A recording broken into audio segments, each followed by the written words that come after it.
Viaje, amé, perdí, confié y me traicionaron. En una posada en tierra de nadie, un hombre se dispone a relatar, por primera vez, la auténtica historia de su vida. Una historia que únicamente él conoce y que ha quedado diluida tras los rumores, las conjeturas y los cuentos de taberna que le han convertido en un personaje legendario a quien todos daban ya por muerto, bote músico, mendigo, ladrón, estudiante, mago, héroe y asesino. Ahora va a revelar la verdad sobre sí mismo. Y para ello debe empezar por el principio, su infancia en una troupe de artistas itinerantes, los años malviviendo como un ladronzuelo en las calles de una gran ciudad y su llegada a una universidad donde esperaba encontrar todas las respuestas que había estado buscando. Patrick Rothfuss, El nombre del viento, crónica del asesino de reyes, primer día EPUBR 3. 0 Titibillus 05. 04, 2017. Título original, El nombre del viento, Patrick Rothfuss, 2007. Traducción, Gemma Rovira Ortega, editor digital, Titibillus primer editor, Iquero, R1. 0, segundo editor, Libra, R1. 1 a 2, 6, EPUB BSR1. 2. A mi madre, que me enseñó a amar los libros y me abrió las puertas de Narnia, Pern y la Tierra Media. Y a mi padre, que me enseñó que si tenía que hacer algo, debía tomarme mi tiempo y hacerlo bien. Agradecimientos a todos los lectores de mis primeros borradores. Sois muchísimos, demasiados para que os mencione a todos, pero no para que os ame a todos. Si seguí escribiendo fue gracias a los ánimos que me disteis. Si seguí mejorando fue gracias a vuestras críticas. De no ser por vosotros, no habría ganado el concurso Writers of the Future. De no ser por su taller, no habría conocido a mis maravillosos colegas del volumen 18, ni a Kevin J. Anderson. De no ser por sus consejos, no habría dado con Matt Ballard, el mejor agente del mundo. De no ser por sus indicaciones, no le habría vendido el libro a Patsy Woolham, adorable editora y presidenta de la editorial Dow. De no ser por ella, no tendríais este libro en las manos. Quizás tendríais un libro parecido, pero este libro no existiría. Y por último, al señor Boage, mi profesor de historia del instituto. En 1989 le prometí que lo mencionaría en mi primera novela. Siempre cumplo mis promesas. Prólogo. Un silencio triple volvía a ser de noche. En la posada Roca de Guía reinaba el silencio, un silencio triple. El silencio más obvio era una calma hueca y resonante, constituida por las cosas que faltaban. Si hubiera soplado el viento, éste habría suspirado entre las ramas, habría hecho chirriar el letrero de la posada en sus ganchos y habría arrastrado el silencio calle abajo como arrastrar las hojas caídas en otoño. Si hubiera habido gente en la posada, aunque solo fuera un puñado de clientes, ellos habrían llenado el silencio con su conversación y sus risas, y con el barullo y el tintineo propios de una taberna a altas horas de la noche. Si hubiera habido música, pero no, claro que no había música. De hecho, no había ninguna de esas cosas, y por eso persistía el silencio. En la posada Roca de Guía, un par de hombres, apiñados en un extremo de la barra, bebían con tranquila determinación, evitando las discusiones serias sobre noticias perturbadoras. Su presencia añadía otro silencio, pequeño y sombrío, al otro silencio, hueco y mayor. Era una especie de aleación, un contrapunto. El tercer silencio no era fácil reconocerlo. Si pasabas una hora escuchando, quizás empezaras a notarlo en el suelo de madera y en los vastos y astillados barriles que había detrás de la barra. Estaba en el peso de la chimenea de piedra negra, que conservaba el calor de un fuego que ya llevaba mucho rato apagado.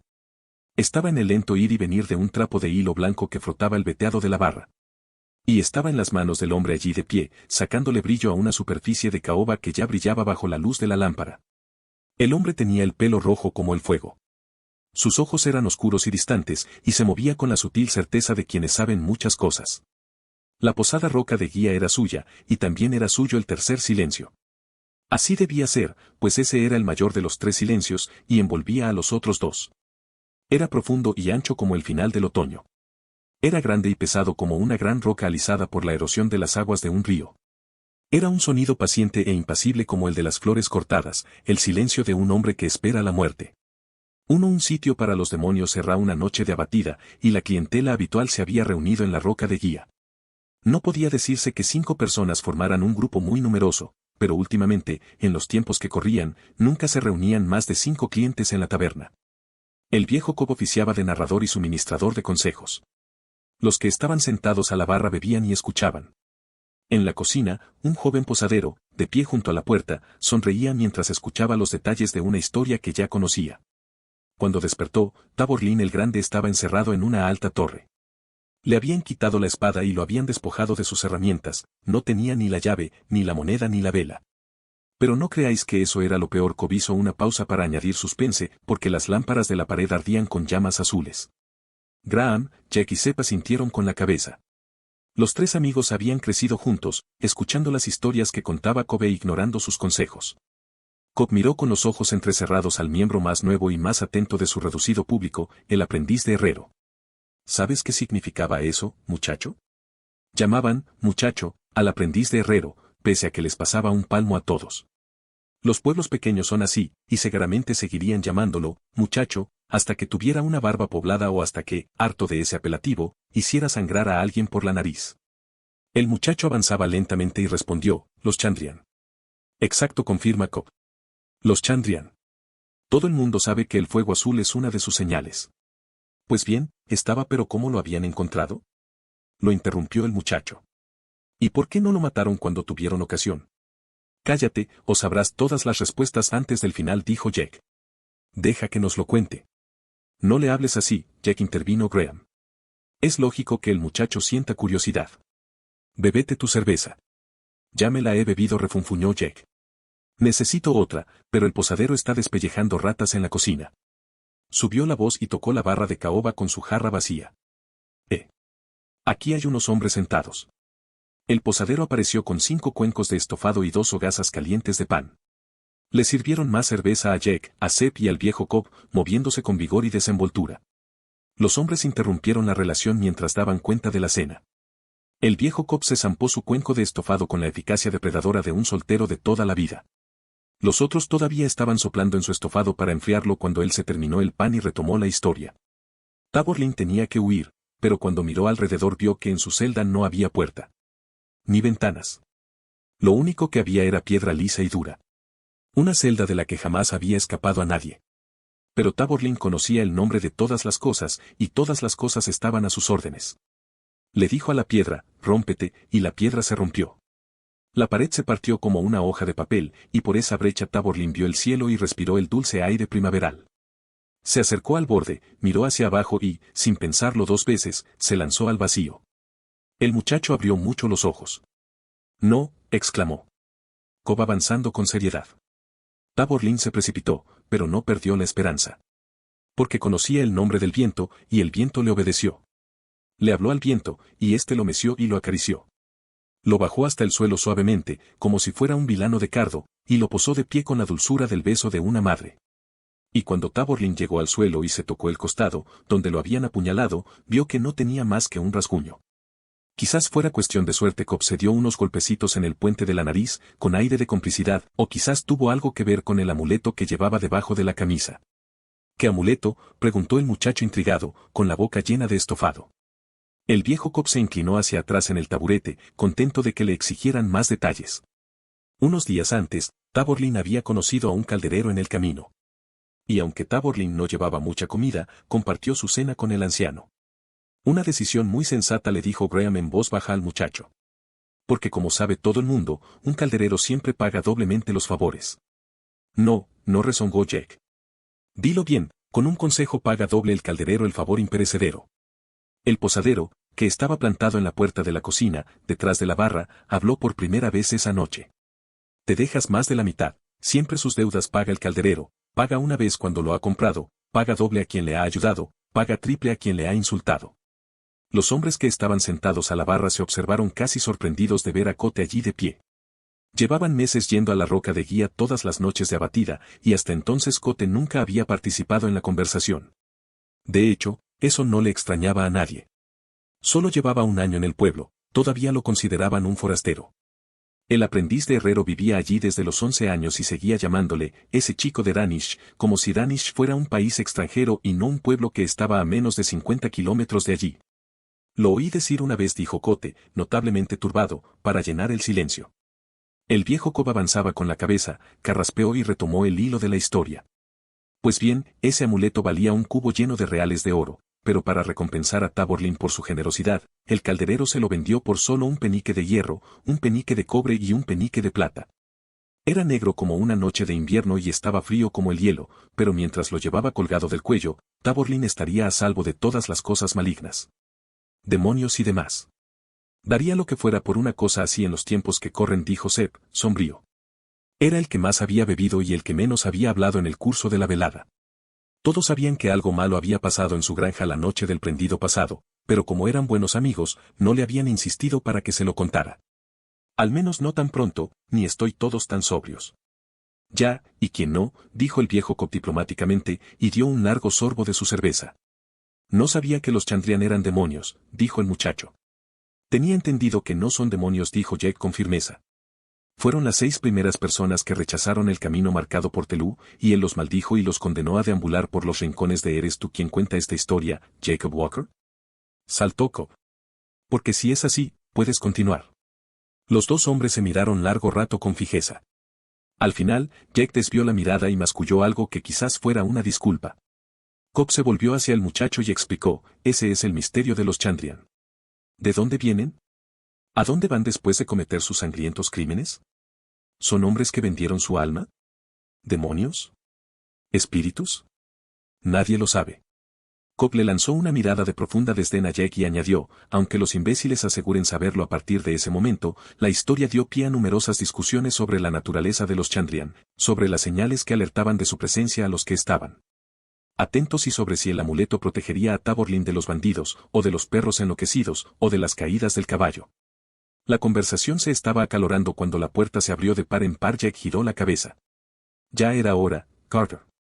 Explícale a este idiota cuál es la diferencia entre un demonio y un perro. Todo el mundo sabía que Jake se interrumpió y corrió hacia la puerta. Por el cuerpo de Dios. ¿Qué te ha pasado? Carter dio un paso hacia la luz, estaba pálida y tenía la cara manchada de sangre. Apretaba contra el pecho una vieja manta de montar a caballo con una forma extraña, incómoda de sujetar, como si llevara un montón de astillas para prender el fuego. Al verlo, sus amigos se levantaron de los taburetes y corrieron hacia él. Estoy bien, dijo Carter mientras entraba lentamente en la taberna. Tenía los ojos muy abiertos, como un caballo asustadizo. Estoy bien, estoy bien. Dejó caer la manta encima de la mesa más cercana, y el fardo golpea con un ruido sonoro contra la madera, como si estuviera cargado de piedras. Tenía la ropa llena de cortes largos y rectos. La camisa gris colgaba hecha jirones, salvo donde la tenía pegada al cuerpo, manchada de una sustancia mate de color rojo oscuro. Graham intentó sentarse en una silla. Madre de Dios. Siéntate, Carter. ¿Qué te ha pasado? Siéntate. Carter sacudió la cabeza con testarudez. Ya os he dicho que estoy bien. No estoy malherido. ¿Cuántos eran? Preguntó Graham. Uno, respondió Carter. Pero no es lo que pensáis, maldita sea. Ya te lo dije, Carter, prorrumpió el viejo Cobb con la mezcla de susto y enfado propio de los parientes y de los amigos íntimos. Llevo meses diciéndotelo. No puedes salir solo. No puedes ir hasta Baen. Es peligroso. Jake le puso una mano en el brazo al anciano para hacerlo llamar. Venga, siéntate, insistió Graham, que todavía intentaba llevar a Carter hasta una silla. Quítate esa camisa para que podamos lavarte. Carter sacudió la cabeza. Estoy bien. Tengo algunos cortes, pero la sangre es casi toda de Nelly. Le saltó encima. La mató a unos 3 kilómetros del pueblo, más allá del puente viejo. Esa noticia fue recibida con un profundo silencio. El aprendiz de herrero le puso una mano en el hombro a Carter y dijo, comprensivo, vaya. Lo siento mucho. Era dócil como un cordero. Cuando nos la traías a herrar, nunca intentaba morder ni tirar coces. El mejor caballo del pueblo. Mar maldita. Yo balbuceó. Caray. No sé qué decir. Miró alrededor con gesto de impotencia. Cobb consiguió soltarse de Jake. Ya te lo dije, repitió apuntando a Carter con el dedo índice. Últimamente hay por ahí tipos capaces de matarte por un par de peniques, y no digamos por un caballo y un carro. ¿Qué vas a hacer ahora? ¿Tirar tú del carro? Hubo un momento de incómodo silencio. Jake y Cobb se miraron con odio, los demás parecían no saber qué decir ni cómo consolar a su amigo. Sin llamar la atención, el posadero se abrió paso entre el silencio. Pasó con destreza al lado de Seb, con los brazos cargados de objetos, que empezó a disponer encima de una mesa cercana, un cuenco de agua caliente, unas tijeras, unos retales de sábanas limpias, unas cuantas botellas de cristal, aguja e hilo de tripa. Si me hubiera hecho caso, esto no habría pasado, masculló el viejo Cobb. Jake intentó hacerlo callar, pero Cobb lo ignoró. Solo digo la verdad. Lo de Nelly es una lástima, pero será mejor que me escuche ahora si no quiere acabar muerto. Con esa clase de tipos, no se tiene suerte dos veces. Carter presionó los labios dibujando una fina línea. Estiró un brazo y tiró del extremo de la manta ensangrentada. Lo que había dentro rodó sobre sí mismo una vez y se enganchó en la tela. Carter dio otro tirón y se oyó un fuerte ruido, como si hubieran vaciado un saco de guijarros encima de la mesa. Era una araña negra como el carbón y del tamaño de una rueda de carro. El aprendiz de herrero dio un brinco hacia atrás, chocó contra una mesa, la derribó y estuvo a punto de caer él también al suelo. El rostro de Cobb se aflojó. Graham, Sepp y Jake dieron gritos inarticulados y se apartaron llevándose las manos a la cara. Carter retrocedió un paso en un gesto crujiente. El silencio inundó la habitación como un sudor frío. El posadero frunció el ceño. No puede ser que ya hayan llegado tan al oeste, dijo en voz baja. De no ser por el silencio, lo más probable es que nadie lo hubiera oído. Pero lo oyeron. Todos apartaron la vista de aquella cosa que había encima de la mesa y miraron, mudos, al pelirrojo. Jake fue el primero en recuperar el habla. ¿Sabes qué es? El posadero tenía la mirada ausente. Un Skrull, respondió, ensimismado. Creí que las montañas un Skrull. Le cortó Jake. Por el carbonizado cuerpo de Dios, Cote. ¿Habías visto alguna vez una cosa como esa? ¿Cómo? El posadero levantó bruscamente la cabeza, como si de pronto hubiera recordado dónde estaba. Ah, no. No, claro que no. Al ver que era el único que se había quedado a escasa distancia de aquella cosa negra, dio un paso hacia atrás. Es algo que oí decir. Todos lo miraron. ¿Os acordáis del comerciante que él vino hace un par de siglos? Todos asintieron. El muy capullo intentó cobrarme 10 peniques por media libra de sal, dijo Cobb automáticamente, repitiendo esa queja por enésima vez. Debí comprarle un poco, murmuró Jake. Graham asintió en silencio. Era un miserable, escupió Cobb con desprecio, como si aquellas palabras tan familiares lo reconfortaran. En un momento de apuro, podría pagarle 2, pero 10 es un robo. No es un robo si hay más cosas de esas en el camino, dijo Sepp, sombrío.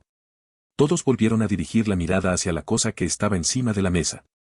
Comentó que había oído decir que los habían visto cerca de Melcombe y se apresuró a decir Cote, escudriñando el rostro de sus clientes, que seguían observando aquella cosa. Creí que solo pretendía subir los precios. ¿Qué más te contó?, preguntó Carter.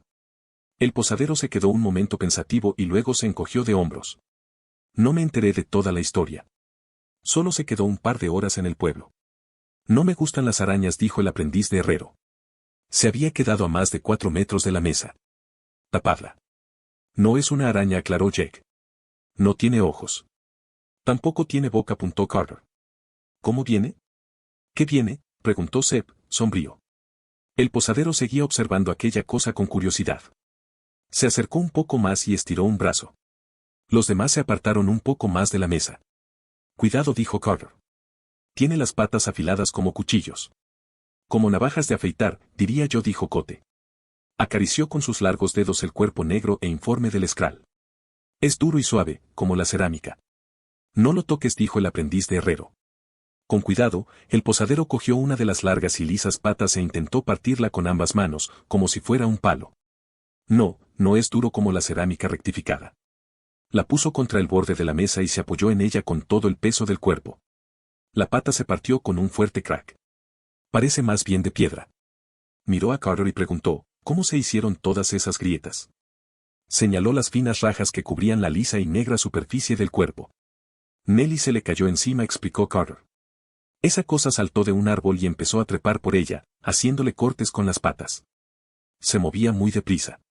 Yo ni siquiera sabía qué estaba pasando. Ante la insistencia de Graham, Carter se dejó caer, por fin, en la silla.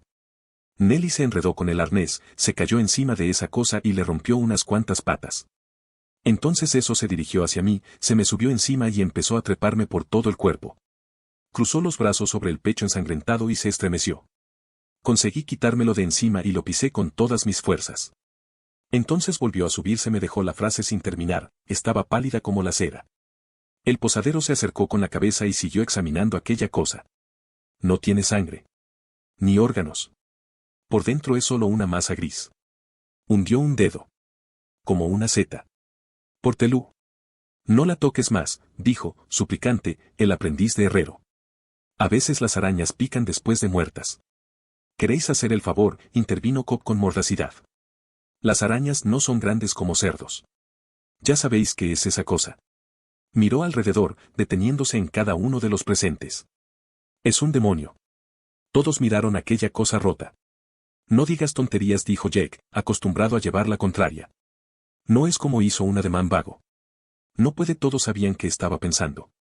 Era verdad que existían los demonios. Pero eran como los ángeles de Telú. Eran como los héroes y como los reyes, pertenecían al mundo de las historias. Taborlin el Grande invocaba al fuego y a los rayos para destruir demonios. Telú los destrozaba con las manos y los lanzaba, aullantes, a un vacío innombrable.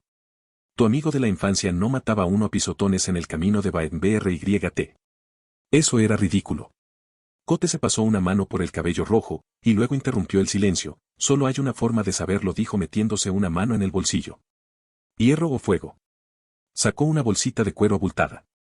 Y el nombre de Dios, puntualizó a Graham. Los demonios temen tres cosas: el hierro frío, el fuego limpio y el sagrado nombre de Dios.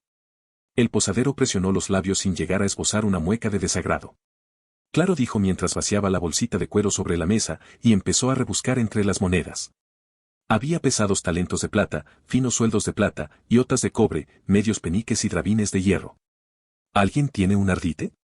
Hazlo con un drabín, propuesto Jack. Son de hierro del bueno. No quiero hierro del bueno, replicó el posadero. Los drabines tienen demasiado carbono. Es casi todo acero. Tiene razón, terció el aprendiz de herrero. Pero no es carbono. Para hacer acero se emplea coque. Coque y calorías. El posadero se acerca con deferencia. Tú lo sabes mucho mejor que yo, joven maestro. Al fin y al cabo, te dedica a eso. Sus largos dedos encontraron por fin un fino ardite entre el montón de monedas. Lo alzo. Aquí está. ¿Qué le hará?, preguntó Jack. El hierro mata a los demonios, dijo Cobb con voz vacilante, pero este ya está muerto. Quizás no le haga nada. Solo hay una forma de averiguarlo. El posadero los miró a todos a los ojos, uno por uno, como tanteándolos. Luego se volvió con decisión hacia la mesa, y todos se apartaron un poco. Cote presionó el ardite de hierro contra el costado negro de aquella criatura y se oyó un breve e intenso crujido, como el de un leño de pino al partirse en el fuego. Todos se sobresaltaron, y luego se relajaron al ver que aquella cosa negra seguía sin moverse. Cobb y los demás intercambiaron unas sonrisas temblorosas, como niños asustados por una historia de fantasmas. Pero se les borró la sonrisa de los labios cuando la habitación se llenó del dulce y acre olor a flores podridas y pelo quemado. El posadero puso el ardite sobre la mesa con un fuerte clic. Bueno, dijo secándose las manos en el delantal. Supongo que ya ha quedado claro. ¿Qué hacemos ahora? Unas horas más tarde, el posadero, plantado en la puerta de la roca de guía, descansó la vista contemplando la oscuridad. Retazos de luz procedentes de las ventanas de la posada se proyectaban sobre el camino de tierra y las puertas de la herrería de enfrente. No era un camino muy ancho, ni muy transitado. No parecía que condujera a ninguna parte, como pasa con algunos caminos. El posadero inspiró el aire otoñal y miró alrededor, inquieto, como si esperase que sucediera algo. Se hacía llamar Cote. Había elegido ese nombre cuidadosamente cuando llegó a ese lugar.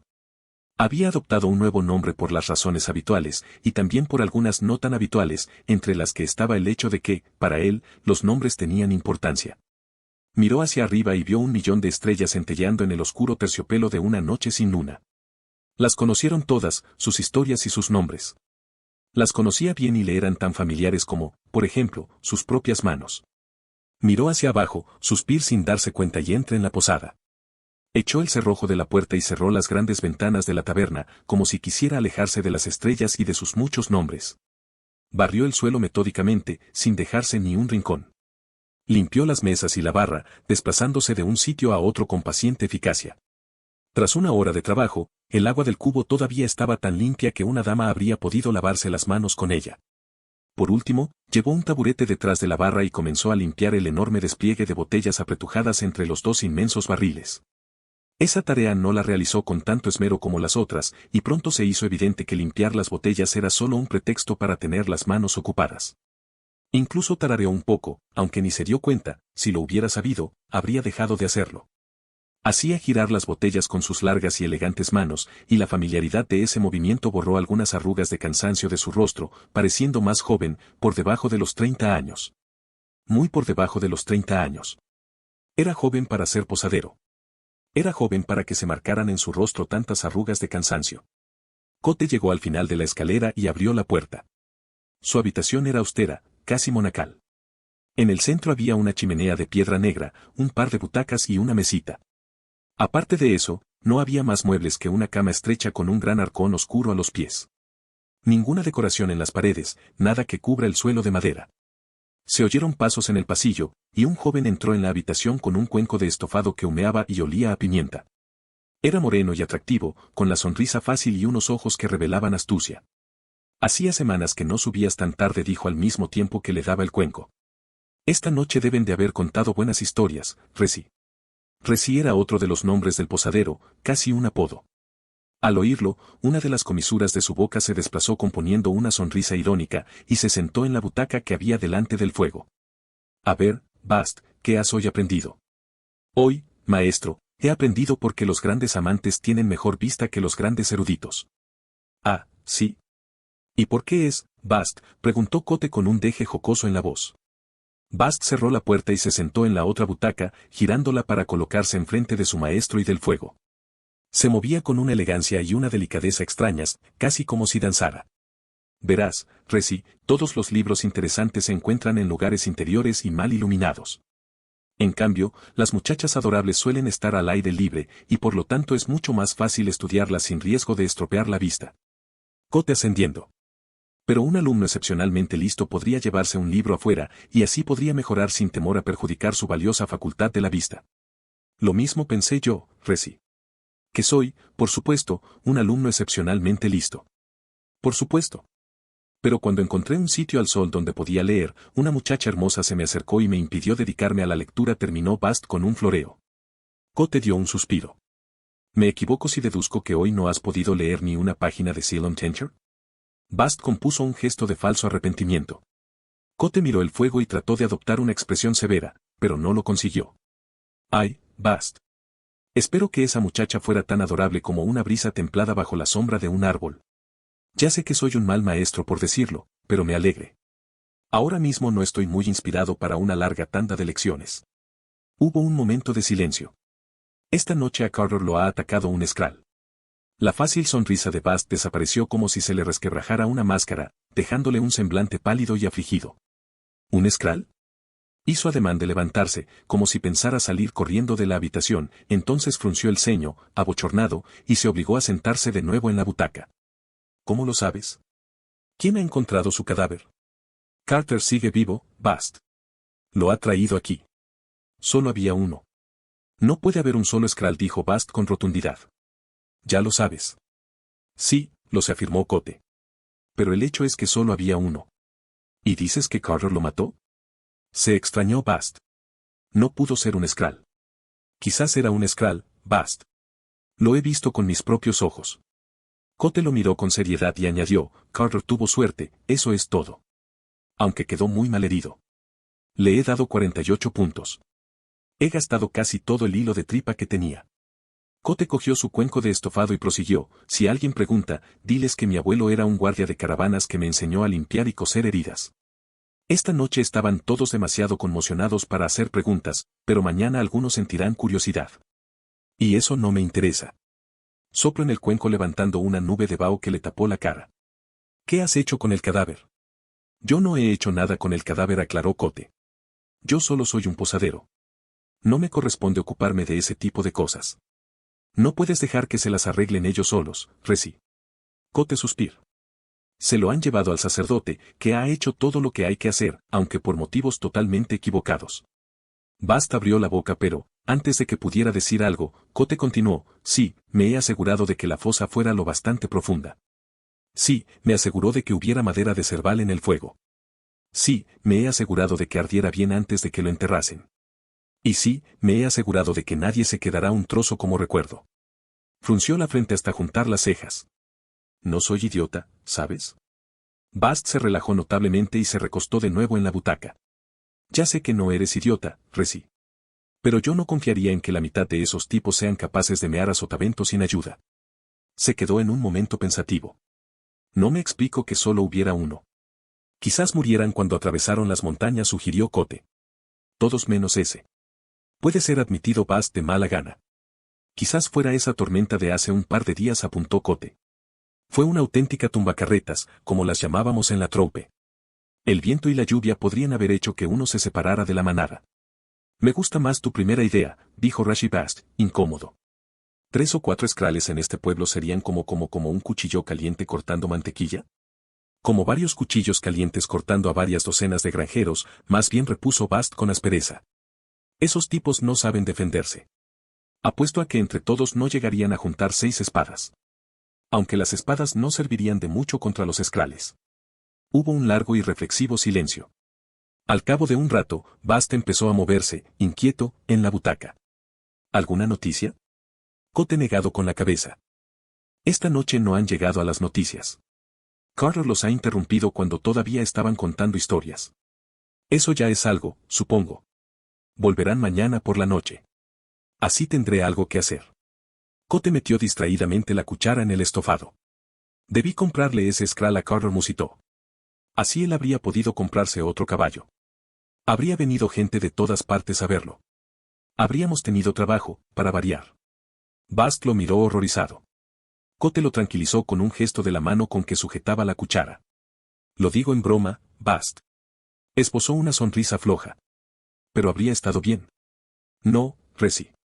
No habría estado nada bien, dijo Bast con mucho énfasis. Habría venido gente de todas partes a verlo, repitió con sorna. Ya lo creo.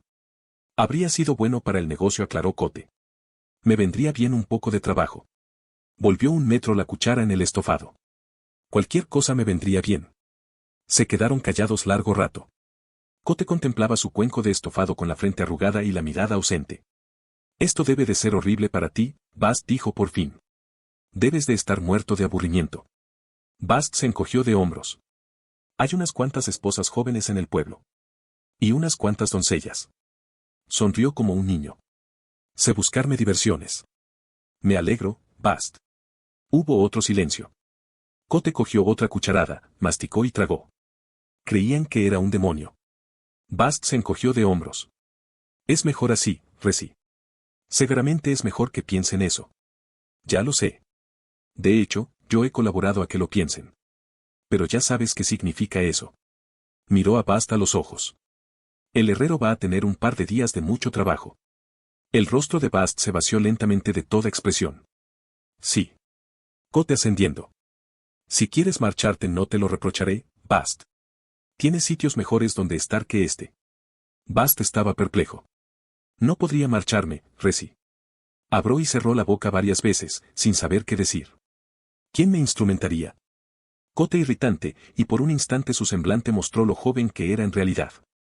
Pese a las arrugas de cansancio y a la plácida expresión de su rostro, el posadero no parecía mayor que su compañero moreno. Eso. ¿Quién?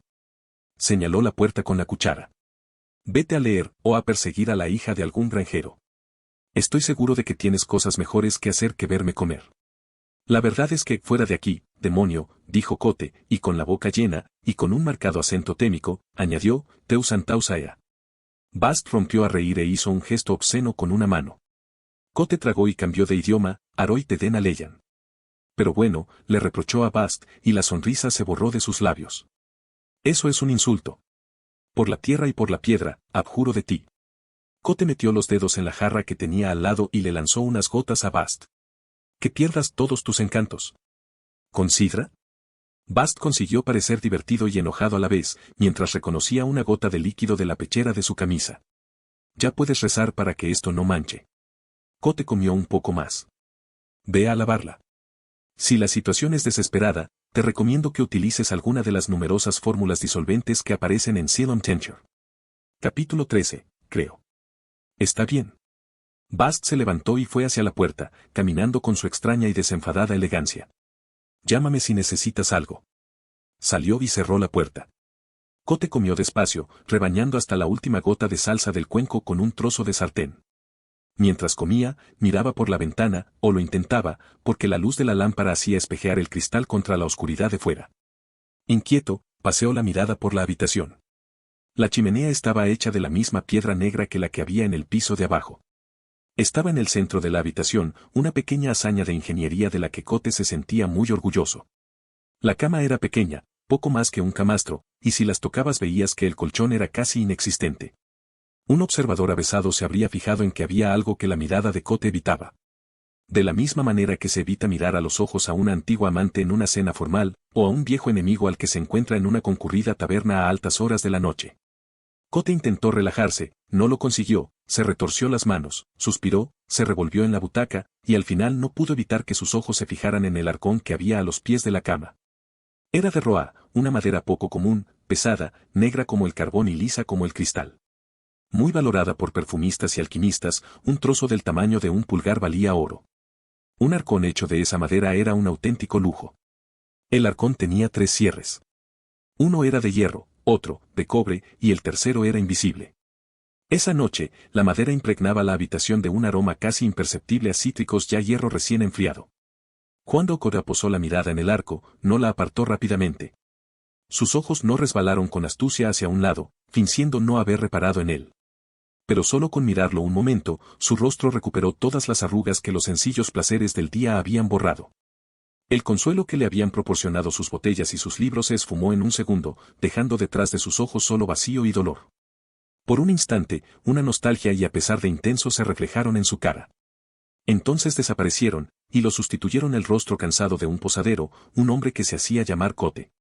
Volvió a suspirar sin darse cuenta y se puso en pie. Tardó un buen rato en pasar al lado del arcón y en llegar a la cama. Una vez acostado, tardó un buen rato en conciliar el sueño. Tal como Cote había imaginado, a la noche siguiente volvieron todos a la roca de guía para cenar y beber.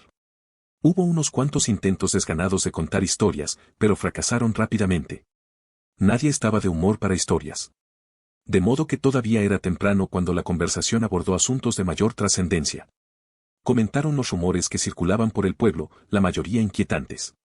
El rey penitente estaba teniendo dificultades con los rebeldes en Rezabek. Eso era motivo de preocupación, aunque solo en términos generales. Rezabek quedaba muy lejos, e incluso a Cobb, que era el que más había viajado, le habría costado localizarlo en un mapa. Hablaron de los aspectos de la guerra que les afectaban directamente. Cobb predijo la recaudación de un tercer impuesto después de la cosecha. Nadie se lo discutió, pese a que nadie recordaba un año en que se hubieran cobrado 3 impuestos.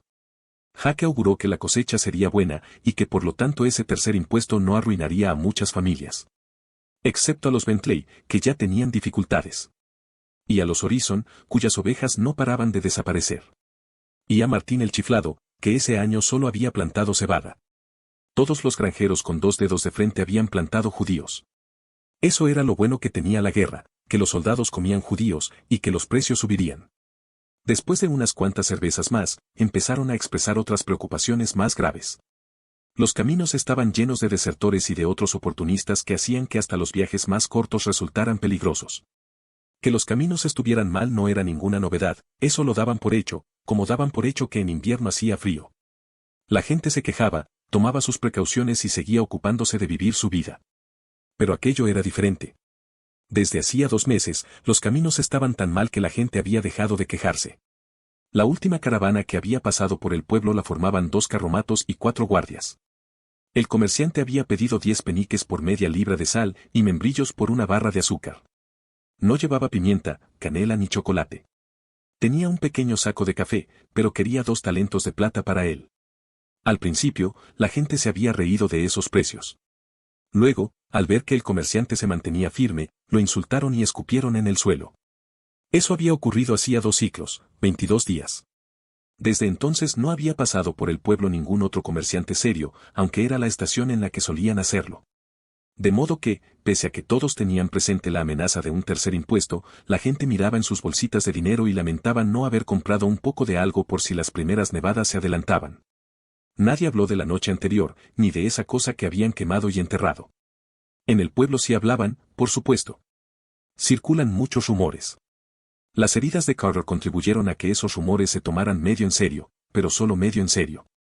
Más de uno pronunció la palabra, demonio, pero tapándose la sonrisa con una mano. Solo los 6 amigos habían visto aquella cosa antes de que la enterraran. Uno de ellos estaba herido y los otros estaban bebidos. El sacerdote también la había visto, pero su trabajo consistía en ver demonios.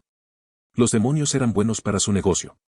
Al parecer, el posadero también la había visto. Pero él era un forastero. Él no podía saber esa verdad que resultaba tan obvia a todos los que habían nacido y habían crecido en aquel pueblecito. Las historias se contaban allí, pero sucedían en algún otro sitio. Aquel no era un sitio para los demonios. Además, la situación ya estaba lo bastante complicada como para buscarse más problemas. Cobb y los demás sabían que no tenía sentido hablar de ello. Si trataban de convencer a sus convecinos, solo conseguirían ponerse en ridículo, como Martín el Chiflado, que llevaba años intentando cavar un pozo dentro de su casa. Sin embargo, cada uno de ellos compró una barra de hierro fría en la herrería, la más pesada que podía blandir, y ninguno dijo en qué estaba pensando. Se limitaron a protestar porque los caminos estaban cada vez peores. Hablaron de comerciantes, de desertores, de impuestos y de que no había suficiente sal para pasar el invierno. Recordaron que 3 años atrás a nadie se le habría ocurrido cerrar las puertas con llave por la noche, y mucho menos atrancarlas. A partir de ahí, la conversación fue decayendo, y aunque ninguno reveló lo que estaba pensando, la velada terminó en una atmósfera deprimente. Eso pasaba casi todas las noches, dados los tiempos que corrían. Un día precioso era uno de esos días perfectos de otoño tan comunes en las historias y tan raros en el mundo real. El tiempo era agradable y seco, el ideal para que madurara la cosecha de trigo o de maíz. A ambos lados del camino, los árboles mudaban de color. Los altos álamos se habían vuelto de un amarillo parecido a la mantequilla, mientras que las matas de sumaque que invadían la calzada estaban teñidas de un rojo intenso. Solo los robles viejos parecían reacciones a dejar atrás el verano, y sus hojas eran una mezcla uniforme de verde y dorado. Es decir, que no podía haber un día más bonito para que media docena de ex soldados armados con arcos de caza te despojaran de cuantos tenías. No es una yegua muy buena, dijo señor cronista. Apenas sirve para arrastrar una carreta, y cuando llueve el hombre lo hizo callar con un ademán brusco. Mira, amigo, el ejército del rey paga muy bien por cualquier cosa con 4 patas y al menos un ojo. Si estuvieses completamente majara y fueras por el camino montado en un caballito de juguete, también te lo quitaría. El jefe del grupo tenía un aire autoritario. Cronista dedujo que debía de ser un exoficial de baja graduación. Apéate ordenó serio al individuo. Acabemos con esto y podrás seguir tu camino. Cronista bajó de su montura. Le había robado otras veces, y sabía cuando no se podía conseguir nada discutiendo. Esos tipos sabían lo que hacían. No gastaban energía en bravuconadas ni en falsas amenazas. Uno de los soldados examinó la yegua y comprobó el estado de los cascos, los dientes y el arnés. Otros 2 le registraron las alforjas con eficacia militar y pusieron en el suelo todas sus posesiones materiales, 2 mantas, una capa con capucha, la cartera plana de cuero y el pesado y bien provisto macuto. No hay nada más, dijo el comandante uno de los soldados. Salvo unas 20 libras de avena. El comandante se arrodilló y abrió la cartera plana de piel para examinar su contenido. Ahí dentro solo hay papel y plumas, dijo cronista. El comandante giró la cabeza y le miró por encima del hombro. ¿Eres escribano? Cronista ascendiendo. Así es como me gano la vida, señor. Y eso a usted no le sirve para nada. El hombre rebuscó en la cartera, comprobó que era cierto y la dejó a un lado. A continuación vació el macuto sobre la capa extendida de cronista y revisó su contenido. Se quedó casi toda la sal de cronista y un par de cordones de bota. Luego, para consternación del escribano, cogió la camisa que cronista se había comprado en Linwood. Era de hilo bueno, teñida de color azul real, oscuro, demasiado bonita para viajar. Cronista ni siquiera había tenido ocasión de estrenarla. Dio un suspiro. El comandante dejó todo lo demás sobre la capa y se levantó. Los otros se turnaron para rebuscar entre los objetos personales de cronista. El comandante dijo, tú solo tienes una manta, ¿verdad, Hans? Uno de los soldados ascendió. Pues quédate esa.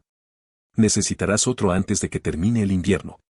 Su capa es más nueva que la mía, señor. Cógela, pero deja la tuya. Y lo mismo te digo a ti, Vikings. Si te llevas ese yesquero, deja el tuyo. El mío lo perdió, señor, dijo Vikings. Si no, lo dejaría. Todo el proceso resultó asombrosamente civilizado. Cronista perdió todas sus agujas menos una, sus 2 pares de calcetines de repuesto, un paquete de fruta seca, una barra de azúcar, media botella de alcohol y un par de dados de marfil. Le dejaron el resto de su ropa, la cecina y media hogaza de pan de centeno increíblemente dura. La cartera de piel quedó intacta. Mientras los hombres volvían a llenar el macuto de cronista, el comandante se volvió hacia el escribano. Dame la bolsa del dinero. Cronista se la entregó. ¿Y el anillo? Apenas tiene plata, balbuceó cronista mientras se lo quitaba del dedo. ¿Qué es eso que llevas colgado del cuello? Cronista se desabrochó la camisa revelando un tosco aro de metal colgado de un cordón de piel. Solo es hierro, señor. El comandante se le acercó, frotó el aro con los dedos y lo soltó de nuevo sobre el pecho de Cronista. Puedes quedártelo. Yo nunca me meto entre un hombre y su religión, dijo. Vació la bolsa en una mano y se escuchó sonoramente mientras tocaba las monedas con un dedo. La profesión de escribano está mejor pagada de lo que yo creía, comentar mientras empezaba a repartir las monedas entre sus hombres. ¿Le importaría mucho dejarme un penique o dos?, preguntó Cronista. Lo justo para pagar un par de comidas calientes.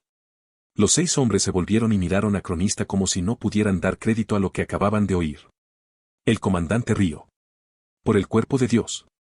¿Los tienes bien puestos, eh? Había un deje de respeto en su voz. Parece usted una persona razonable, replicó Cronista encogiéndose de hombros. Y todos necesitamos comer para vivir. El jefe del grupo sonriendo abiertamente por primera vez. Esa es una apreciación que no puedo discutir. Cogió 2 peniques y los blandió un momento antes de ponerlos de nuevo en la bolsa de Cronista. Aquí tienes un par de peniques, por tu par de huevos. Le lanzó la bolsa a Cronista y guardó la bonita camisa de color azul real en sus alforjas. Gracias, señor, dijo Cronista. Quizás le interese saber que esa botella que ha cogido uno de sus hombres contiene alcohol de madera que utiliza para limpiar mis plumas. Si se lo bebe le sentará mal. El comandante sorprendiendo y asomando con la cabeza. ¿Veis lo que se consigue cuando se trata bien a la gente?, les dijo a sus hombres al mismo tiempo que montaba en su caballo. Ha sido un placer, señor escribano. Si te pones en marcha ahora, llegarás al vado de Abot antes del anochecer. Cuando Cronista ya no pudo oír los cascos de caballos a lo lejos, metió sus pertenencias en el macuto, asegurándose de que todo iba bien guardado. Entonces se quitó una bota, arrancó el forro y sacó un paquetito de monedas que llevaba escondido en la puntera. Puso unas cuantas en la bolsa. Luego se desabrochó los pantalones, sacó otro paquetito de monedas de debajo de varias capas de ropa y guardó también unas cuantas en la bolsita de cuero. La clave estaba en llevar siempre la cantidad adecuada en la bolsa. Si llevabas muy pocas, los bandidos se frustraban y tenían tendencia a buscar más.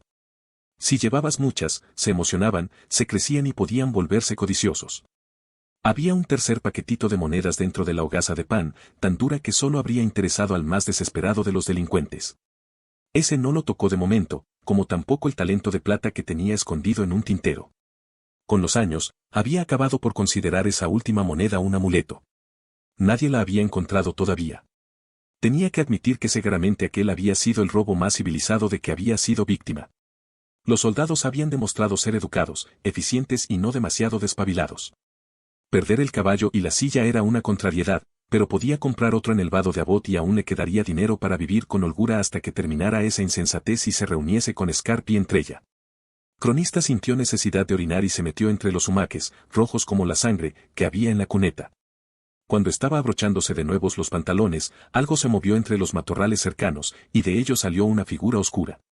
Cronista dio unos pasos hacia atrás y gritó, asustado, pero entonces se dio cuenta de que no era más que un cuervo que agitaba las alas para echar a volar.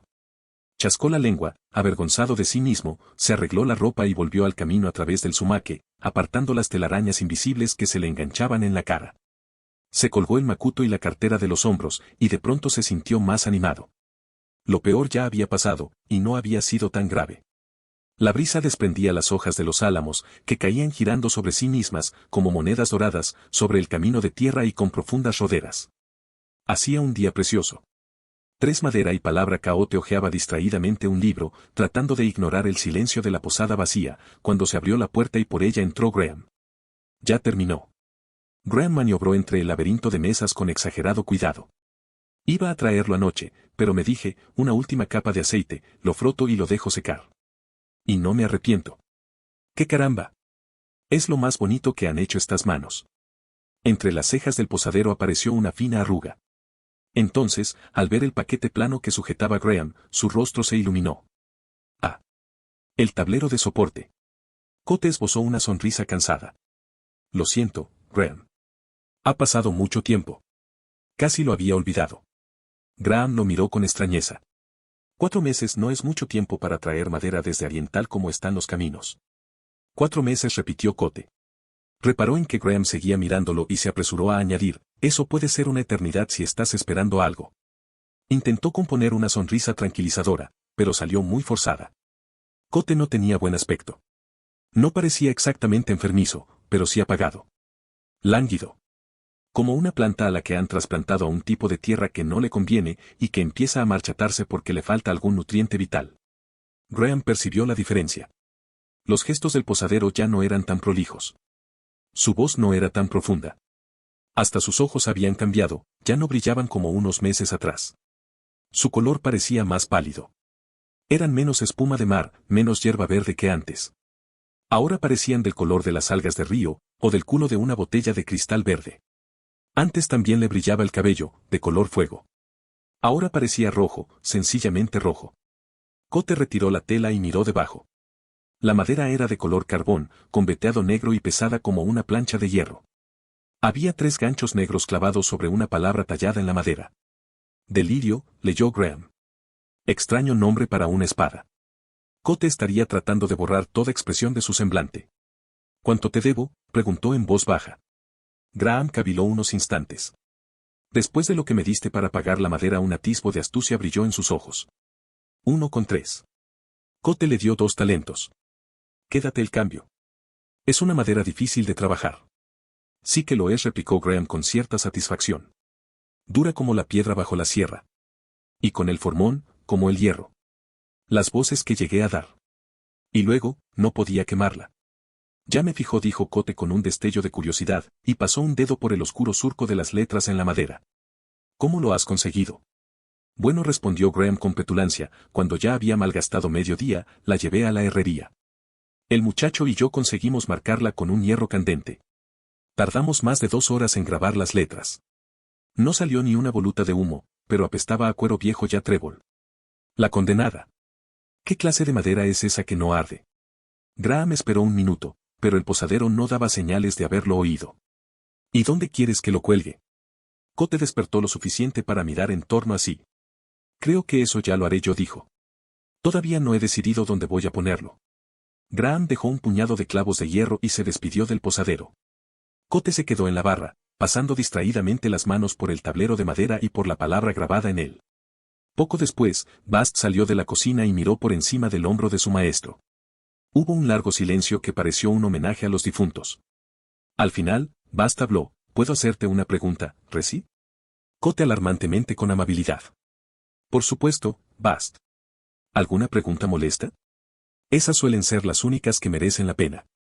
Se quedaron otra vez en silencio contemplando el objeto que reposaba sobre la barra, como si trataran de guardarlo en la memoria.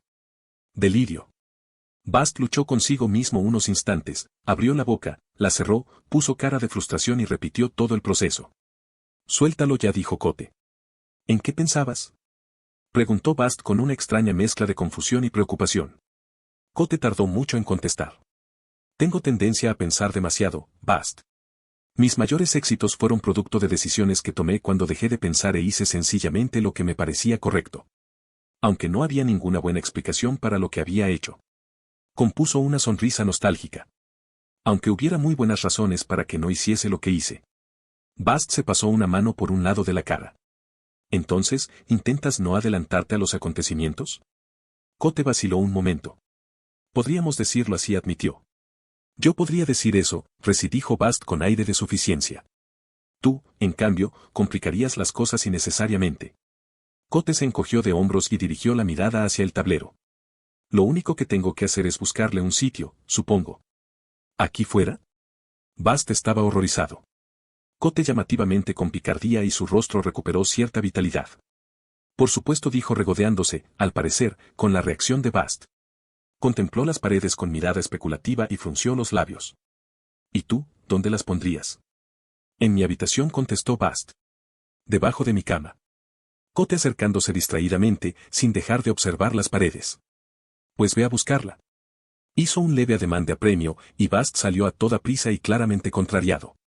Cuando Bast regresó a la habitación, con una vaina negra colgando de la mano, sobre la barra había un montón de botellas relucientes y Cote estaba de pie en el mostrador, ahora vacío, montado entre los 2 pesados barriles de roble. Cote, que estaba colocando el tablero sobre uno de los barriles, se quedó quieto y gritó, consternado, ten cuidado, Bast. Eso que llevas en la mano es una dama, no una moza de esas con las que bailas en las fiestas de pueblo. Bast se paró en seco y, obediente, cogió la vaina con ambas manos antes de recorrer el resto del camino hasta la barra. Kote clavó un par de clavos en la pared, retorció un poco de alambre y colgó el tablero. «Pásamela, ¿quieres?», dijo con una voz extraña. Bast la levantó con ambas manos, y por un instante pareció un escudero ofreciéndole una espada a un caballero de reluciente armadura. Pero allí no había ningún caballero, sino solo un posadero, un hombre con un delantal que se hacía llamar Kote. Kote cogió la espada y se puso de pie sobre el mostrador, detrás de la barra. La sacó de la vaina con un floreo. La espada, de un blanco grisáceo, relucía bajo la luz otoñal de la habitación. Parecía nueva, no tenía melladuras ni estaba oxidada. No había brillantes rasguños en la hoja. Pero aunque no estuviera deteriorada, era antigua. Y, pese a ser evidente que era una espada, tenía una forma insólita. Al menos, ningún vecino del pueblo la habría encontrado normal. Era como si un alquimista hubiera destilado una docena de espadas y, cuando se hubiera enfriado el crisol, habría aparecido aquello en el fondo, una espada en su estado puro. Era fina y elegante. Era mortífera como una piedra afilada en el lecho de un río de aguas bravas. Kote la sostuvo un momento. No le tembló la mano. Entonces colgó la espada en el tablero. El metal blanco grisáceo brillaba sobre la oscura madera de roa. Aunque se veía el puño, era lo bastante oscuro para que casi no se distinguiera de la madera. La palabra que estaba grabada debajo, negra sobre la negra madera, parecía un reproche, delirio. Kote cayó del mostrador y Bast y él se quedaron un momento lado a lado, mirando hacia arriba en silencio. La verdad es que es asombroso, dijo entonces Bast, como si le costara admitirlo. Pero dejó la frase inacabada, buscando las palabras adecuadas. Se estremeció. Kote le dio una palmada en la espalda con extraña jovialidad. «No te molestes por mí». Parecía más animado, como si la actividad le proporcionara energía. «Me gusta», dijo con repentina convicción, y colgó la vaina negra de uno de los ganchos del tablero. Había cosas que hacer: limpiar las botellas y ponerlas de nuevas en su sitio, preparar la comida, fregar los cacharros. Durante un rato, hubo una atmósfera alegre y ajetreada. Los dos conversaron de asuntos sin mucha relevancia mientras trabajaban. Y aunque ambos iban sin parar de un lado para otro, resultaba evidente que eran reacciones a terminar cualquier tarea que estarían a punto de completar, como si temiesen el momento en que terminarían el trabajo y el silencio volvería a llenar la habitación. Entonces ocurrió algo inusual. Se abrió la puerta y el ruido inundó la roca de guía como una suave marea. Fue entrando gente, charlando y descargando fardos. Buscaron mesas y dejaron las capas en los respaldos de las sillas. Un individuo que llevaba una gruesa cota de malla se quitó la espada desabrochándose el cinto y la apoyó contra una pared. 2 o 3 hombres llevaban cuchillos en la cintura. 4 o 5 pidieron bebidas. Kote y Bast se quedaron mirándolos un momento y rápidamente se pusieron a trabajar. Kote, sonriente, empezó a servir bebidas. Bast salió afuera para ver si había caballos que hubieran llevado a los establos. Pasados 10 minutos, la posada parecía otro sitio. Las monedas tintineaban sobre la barra. Aparecieron bandejas con queso y fruta, y colgaron un caldero de cobre a hervir en la cocina. Los hombres cambiaron de sitio mesas y sillas para acomodar mejor al grupo de casi una docena de personas. Kote iba identificándolos a medida que entraban. 2 hombres y 2 mujeres, carreteros curtidos tras años viviendo en los caminos y felices de poder pasar una noche al abrigo del viento. 3 guardias de mirada severa que olían a hierro. Un calderero barrigudo, de sonrisa fácil con la que exhibía los pocos dientes que le quedaban. 2, uno rubio y otro moreno, bien vestidos y de habla educada, viajeros que habían sido jóvenes lo bastante sensatos para juntarse con un grupo más grande que les brindaría protección en el camino. Les llevó 1 o 2 horas instalarse. Regatearon los precios de las habitaciones. Empezaron a discutir amistosamente sobre quién dormiría con quién. Fueron a buscar lo indispensable a los carromatos y a las alforjas. Pidieron que les prepararan bañeras y se les calentó agua. Se llevó heno a los caballos, y Kote llenó de aceite todas las lámparas. El calderero salió precipitadamente afuera para aprovechar la última luz del día. Recorrió las calles del pueblo con su carro de 2 ruedas tirado por una mula. Los niños lo rodearon, pidiéndole caramelos, historias y arditas. Cuando comprendieron que no iban a sacar nada, la mayoría perdió el interés. Formaron un círculo con un niño en el centro y empezaron a dar palmadas al son de una canción infantil que ya era antiquísima cuando la cantaban sus abuelos: cuando de azul se tiñe el fuego del hogar, ¿cómo podemos actuar? ¿Cómo podemos actuar? Salgamos corriendo, escondámonos huyendo. Riendo, el niño que estaba en el centro intentó salir del corro mientras los otros trataban de impedirlo. Calderero anunció al anciano con su voz cantarina. Hojalatero. Afilador. Saorí. Corcho cortado. Balsameras. Pañuelos de seda traídos de la ciudad. Papel de escribir. Dulces y golosinas. Eso atrajo a los niños, que volvieron a acercarse al calderero y lo siguieron formando un pequeño desfile por la calle. El anciano iba cantando, cuero para cinturones. Pimienta negra. Fino encaje y suaves plumas. Este calderero solo se quedará un día en el pueblo. No esperen a que anochezca. Vengano, señoras. Vengano, muchachas. Tengo ropa interior y agua de rosas. Un par de minutos más tarde, se instaló delante de la posada Roca de Guía, montó su rueda de afilar y empezó a afilar un cuchillo. Cuando los adultos empezaron a rodear al anciano, los niños se pusieron a jugar otra vez. Una niña que estaba en el centro del corro se tapó los ojos con una mano e intentó atrapar a los otros niños, que correteaban dando palmadas y cantando, si sus ojos son como el azabache, ¿a dónde escaparse? ¿A dónde escaparse? Lejos y cerca, los tienes a la puerta. El calderero atendía a todos por turnos, y a veces a 2 o 3 personas a la vez. Cambiaba cuchillos afilados por cuchillos romos y una moneda pequeña. Vendía tijeras y agujas, casos de cobre y botellitas que las mujeres se escondían rápidamente. Vendía botones y bolsitas de canela y de sal. Limas de tinue. Chocolate de tarbean, cuerno pulido de héroe y mientras los niños no paraban de cantar, ¿veis a un hombre sin rostro? Se mueven como fantasmas de un sitio para otro. ¿Cuál es su plan? ¿Cuál es su plan? Los Chandrian, los Chandrian. Cote calculó que aquellos viajeros debían de llevar juntos cerca de un mes, lo bastante para encontrarse cómodos unos con otros, pero no lo suficiente para pelearse por nimiedades. Olían a polvo de los caminos ya a caballo. El posadero aspiró ese olor como si fuera un perfume. Lo mejor era el ruido. El cuero crujía. Los hombres reían. El fuego crepitaba y chisporroteaba. Las mujeres coqueteaban. Incluso alguien volcó una silla. Por primera vez desde hacía mucho tiempo, no había silencio en la Roca de Guía. O si lo había, era demasiado tenue para que pudiera apreciarse, o estaba muy bien escondido. Cote estaba en medio de todo aquello, no paraba de moverse, como si manejara una máquina enorme y compleja. Tenía una bebida preparada en cuanto alguien la pedía, y hablaba y escuchaba en la medida justa. Reía los chistes, estrechaba manos, sonreía y retiraba rápidamente las monedas de la barra, como si de verdad necesitara el dinero. Entonces, cuando llegó la hora de las canciones y todos hubieron cantado sus favoritas y seguían queriendo más, Cote se puso a dar palmadas desde detrás de la barra, marcando el compás. Con el fuego brillando en su pelo, cantó, calderero, curtidor. Cantó más estrofas de las que nadie había oído jamás, ya nadie le extrañó lo más mínimo.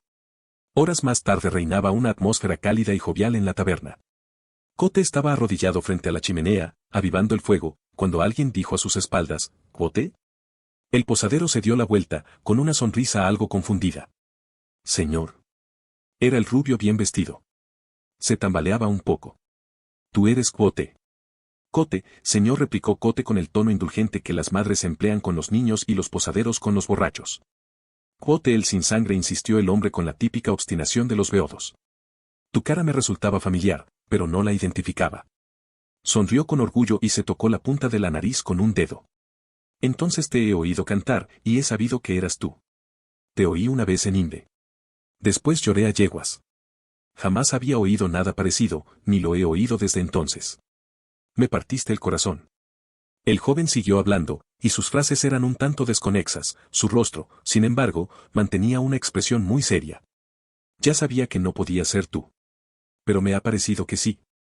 A pesar de todo. ¿A quién conoces que tiene ese pelo? Sacudió la cabeza tratando sin éxito de aclarar sus ideas. Vi el sitio donde lo mataste, en Inde. Junto a la fuente. Los adoquines están destrozados. Frunció el ceño y se concentró en esa palabra. Destrozados. Dicen que nadie puede arreglarlos. El hombre rubio hizo otra pausa. Entrecerró los ojos para enfocar mejor al posadero, y pareció sorprendido por su reacción. El hombre pelirrojo sonreía. ¿Insinúas que me parezco a Cote? ¿Al famoso Cote? Yo siempre lo he pensado. Incluso tengo un retrato suyo. Mi ayudante siempre se burla de mí por eso. ¿Me harías el favor de repetirle lo que acabas de decirme a mí? Cote tiró un último león al fuego y se levantó. Pero al apartarse de la chimenea, se le dobló una pierna y cayó pesadamente al suelo derribando una silla. Varios viajeros se le acercaron, pero el posadero ya se había puesto en pie y les hacía señas para que volvieran a sus asientos. No, no. Estoy bien. No os preocuparéis. A pesar de su sonrisa, era evidente que se había hecho daño. Tenía el rostro transido de dolor y tuvo que apoyarse en una silla. Hace 3 veranos, cuando atravesaba el Eld, me disparó una flecha en la rodilla. Me cede de vez en cuando. Hizo una mueca de dolor y añadió con tono nostálgico, por eso dejé la buena vida en los caminos. Se agachó para tocarse suavemente la pierna, doblada en un ángulo extraño. Uno de los mercenarios dijo, yo en tu lugar me pondría una cataplasma, o se te hinchará mucho. Cote volvió a tocarse la pierna y se apoyó con la cabeza. Sí, creo que usted tiene razón, señor, dijo. Se volvió hacia el joven rubio, que estaba de pie junto al fuego, oscilando ligeramente. ¿Podrías hacerme un favor, hijo? El joven ascendiendo, abstraído. Cierra el tiro. Cote señaló la chimenea.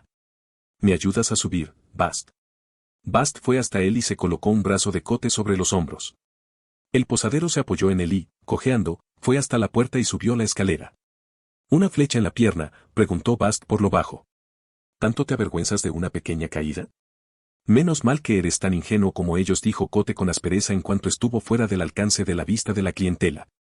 Empezó a maldecir por lo bajo mientras subía unos escalones más, era evidente que no le pasaba nada en la rodilla. Bast abrió mucho los ojos, y luego los entrecerró. Cote se paró en lo alto de la escalera y se frotó los ojos. Hay un tipo que me ha reconocido, dijo frunciendo el ceño. Al menos sospecha. ¿Quién?, preguntó Bast con una mezcla de enfado y aprensión. Ese rubio de la camisa verde. El que estaba más cerca de mí, junto a la chimenea. Dale algo que le haga dormir. Ya ha bebido mucho. Si se frito queda, a nadie le extrañará. Bast caviló un momento. ¿No grura?, preguntó. Mejor menca. Bast arqueó una ceja, pero se acercó con la cabeza. Cote se enderezó. Escúchame con atención, Bast. Bast parpadeó una vez y asintió con la cabeza. Cote habló resuelta y decididamente, era escolta municipal de Rallien. Me hirieron unos bandidos cuando defendía una caravana. Una flecha en la rodilla. Hace 3 años. En verano. Hola, bien mi trabajo. Un comerciante seáldico, agradecido, me dio dinero para montar una posada. Se llama Deolan. Habíamos viajado juntos desde Purvis. Mencionalo de pasada. ¿Lo tienes? Te he escuchado con atención, respondió Bast con formalidad. Ya puedes bajar. Media hora más tarde Bast llevó un cuenco a la habitación de su maestro y le aseguró que abajo todo iba bien. Cote advirtiendo y le dio instrucciones a su pupilo de que no lo molestaran durante el resto de la noche. Bast cerró la puerta al salir, su expresión era de preocupación. Se quedó un rato en lo alto de la escalera, pensando qué podía hacer. Resulta difícil decir qué era lo que tanto preocupaba a Bast. No se apreciaba ningún cambio en la actitud de Cote. Salvo que se movía un poco más despacio, quizás, y que la pequeña chispa que la actividad de esa noche había prendido en sus ojos se había apagado un poco. De hecho, apenas se vio ya. De hecho, podía no haber existido nunca. Cote se sentó delante del fuego y se comió la comida con movimientos mecánicos, como si sencillamente buscara un sitio en su interior donde depositarla.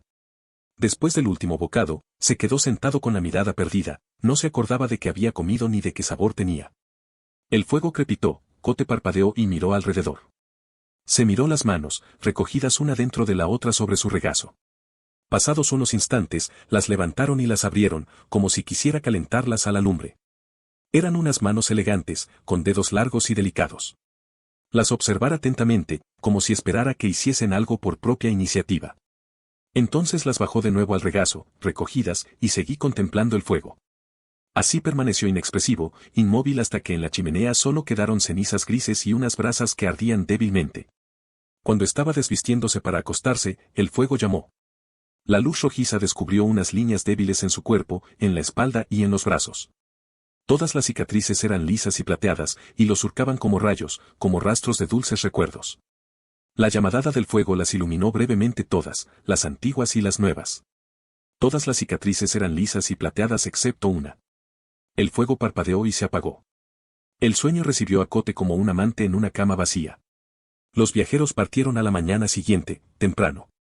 Bast los atendió y les explicaron que a su amo se le había hinchado mucho la rodilla y que no se veía con ánimos de bajar la escalera tan pronto. Todos lo entendieron salvo el joven rubio, que estaba demasiado atontado para entender nada. Los guardias se sonrieron y pusieron los ojos en blanco mientras el calderero soltaba un sermón improvisado sobre la abstinencia de bebidas alcohólicas. Bast le recomendó diversas curas para la resaca, todas desagradables. Cuando se hubieron marchado, Bast se quedó atendiendo la posada. Una tarea sencilla, porque no había clientes.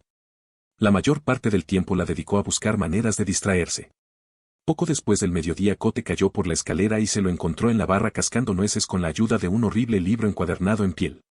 «Buenos días, Resi». «Buenos días, Bast», dijo Cote. «¿Alguna noticia?» «Ha pasado el hijo de Horizon. Quería saber si necesitamos cordero». Cote ascendiendo, como si hubiera estado esperando esa noticia. «¿Cuánto le tiene encargado?» Bast hizo una mueca. «Odio el cordero, Resi. Sabe a mitones mojados». Cote se encogió de hombros y fue hacia la puerta. «Tengo que hacer unos encargos». «Vigila esto, ¿quieres?» «Siempre lo hago». Fuera de la posada Roca de Guía, en la vacía calle de tierra que discurría por el centro del pueblo, no corría ni pizca de brisa. El cielo era una extensión uniforme de nubes grises, parecía que quisiera llover pero no lograrse reunir la energía suficiente. Cote cruzó la calle y fue hasta la puerta de la herrería, que estaba abierta. El herrero llevaba el pelo muy corto y tenía una poblada y enmarañada barba. Mientras Cora lo observaba, metió con cuidado un par de clavos por la abrazadera de la hoja de una guadaña, fijándola con firmeza a un mango curvo de madera. «Hola, Caleb». El herrero apoyó la guadaña en la pared. «¿En qué puedo ayudarte, maese Cote?» «¿Por tu casa también ha pasado el hijo de Horizon?» Caleb ascendió. «¿Sigues perdiendo ovejas?», preguntó Cote. «La verdad es que han aparecido algunas de las que habían perdido. Destrozadas, eso sí. Prácticamente trituradas». «¿Lobos?», preguntó Cote. El herrero se encogió de hombros. «Ya sé que es raro en esta época del año, pero ¿qué va a hacer? ¿Un oso? Creo que están vendiendo los animales que no pueden vigilar, porque andan escasos de mano de obra». ¿Escasos de mano de obra? Han tenido que dejar marchar al jornalero por culpa de los impuestos, y su hijo mayor se alistó al servicio del rey a principios de verano. Está combatiendo a los rebeldes en Menat. En Meneras, le corrigió amablemente Cote. «Si vuelves a ver al chico, dile que me gustaría comprar 3 mitades». «Lo haré». El herrero miró al posadero con complicidad. «¿Algo más?» Bueno, Cote miró hacia otro lado, de pronto parecía cohibido. «Me preguntaba si tendrías por ahí alguna barra de hierro», dijo sin mirar al herrero a los ojos. «No hace falta que sea bonita. Un trozo de hierro basto me serviría». Caleb chascó la lengua. «No sabía si vendrías». El viejo Cobb y los demás pasaron anteayer. Fue hasta un banco de trabajo y levantó un trozo de lona. «Hice un par de más por si acaso». Cote cogió una barra de hierro de unos 60 centímetros de largo y la hizo oscilar con una mano. «Eres un tipo listo». «Conozco el negocio», repuso el herrero con petulancia. «¿Necesitas algo más?» «Pues», dijo Cote al mismo tiempo que apoyaba cómodamente la barra de hierro sobre un hombro, «sí, hay otra cosa». «¿No te sobrarán un delantal y unos guantes de forja?» «Tal vez», respondió Caleb con vacilación. «¿Por qué?» «Detrás de la posada hay una vieja parcela llena de zarzas», dijo Cote señalando hacia la Roca de Guía con la cabeza. «Creo que voy a desbrozarla para plantar un huerto el año que viene. Pero no quiero despellejarme vivo». El herrero ascendió e hizo señas a Cote para que lo siguiera a la trastienda. «Tengo los viejos», dijo mientras desenterraba un par de guantes pesados y un delantal de cuero acartonado. Ambos estaban chamuscados en varios sitios y manchados de grasa. «No son bonitos, pero supongo que te protegerán un poco». «¿Cuánto quieres por ellos?», preguntó Cote sacando su bolsa. El herrero negoció con la cabeza. «Si te pidiera un ápice ya me parecería excesivo. Ni el muchacho ni yo los necesitamos». El posadero le dio una moneda, y el herrero metió el delantal y los guantes en un viejo saco de arpillera. «¿Estás seguro de que quieres hacerlo ahora?», preguntó el herrero. «Hace tiempo que no llueve. La tierra estará más blanda en primavera, después del deshielo». Cote se encogió de hombros. «Mi abuelo siempre decía que el otoño es la estación idónea para arrancar de raíz cualquier cosa que no quieras que vuelva a molestarte». Cote imitó la temblorosa voz de un anciano. «En los meses de primavera todo está demasiado lleno de vida. En verano, es demasiado fuerte y no hay manera de soltarlo. El otoño». Miró alrededor, las hojas de los árboles estaban cambiando de color. «El otoño es el momento idóneo. En otoño todo está cansado y más dispuesto a morir». Esa misma tarde, Cote envió a Bast a recuperar horas de sueño. Entonces se movió con desgana por la posada, haciendo las pequeñas tareas que no había terminado la noche anterior. No había clientes. Cuando por fin anocheció, el posadero subió las lámparas y, sin mucho interés, se puso a hojear un libro.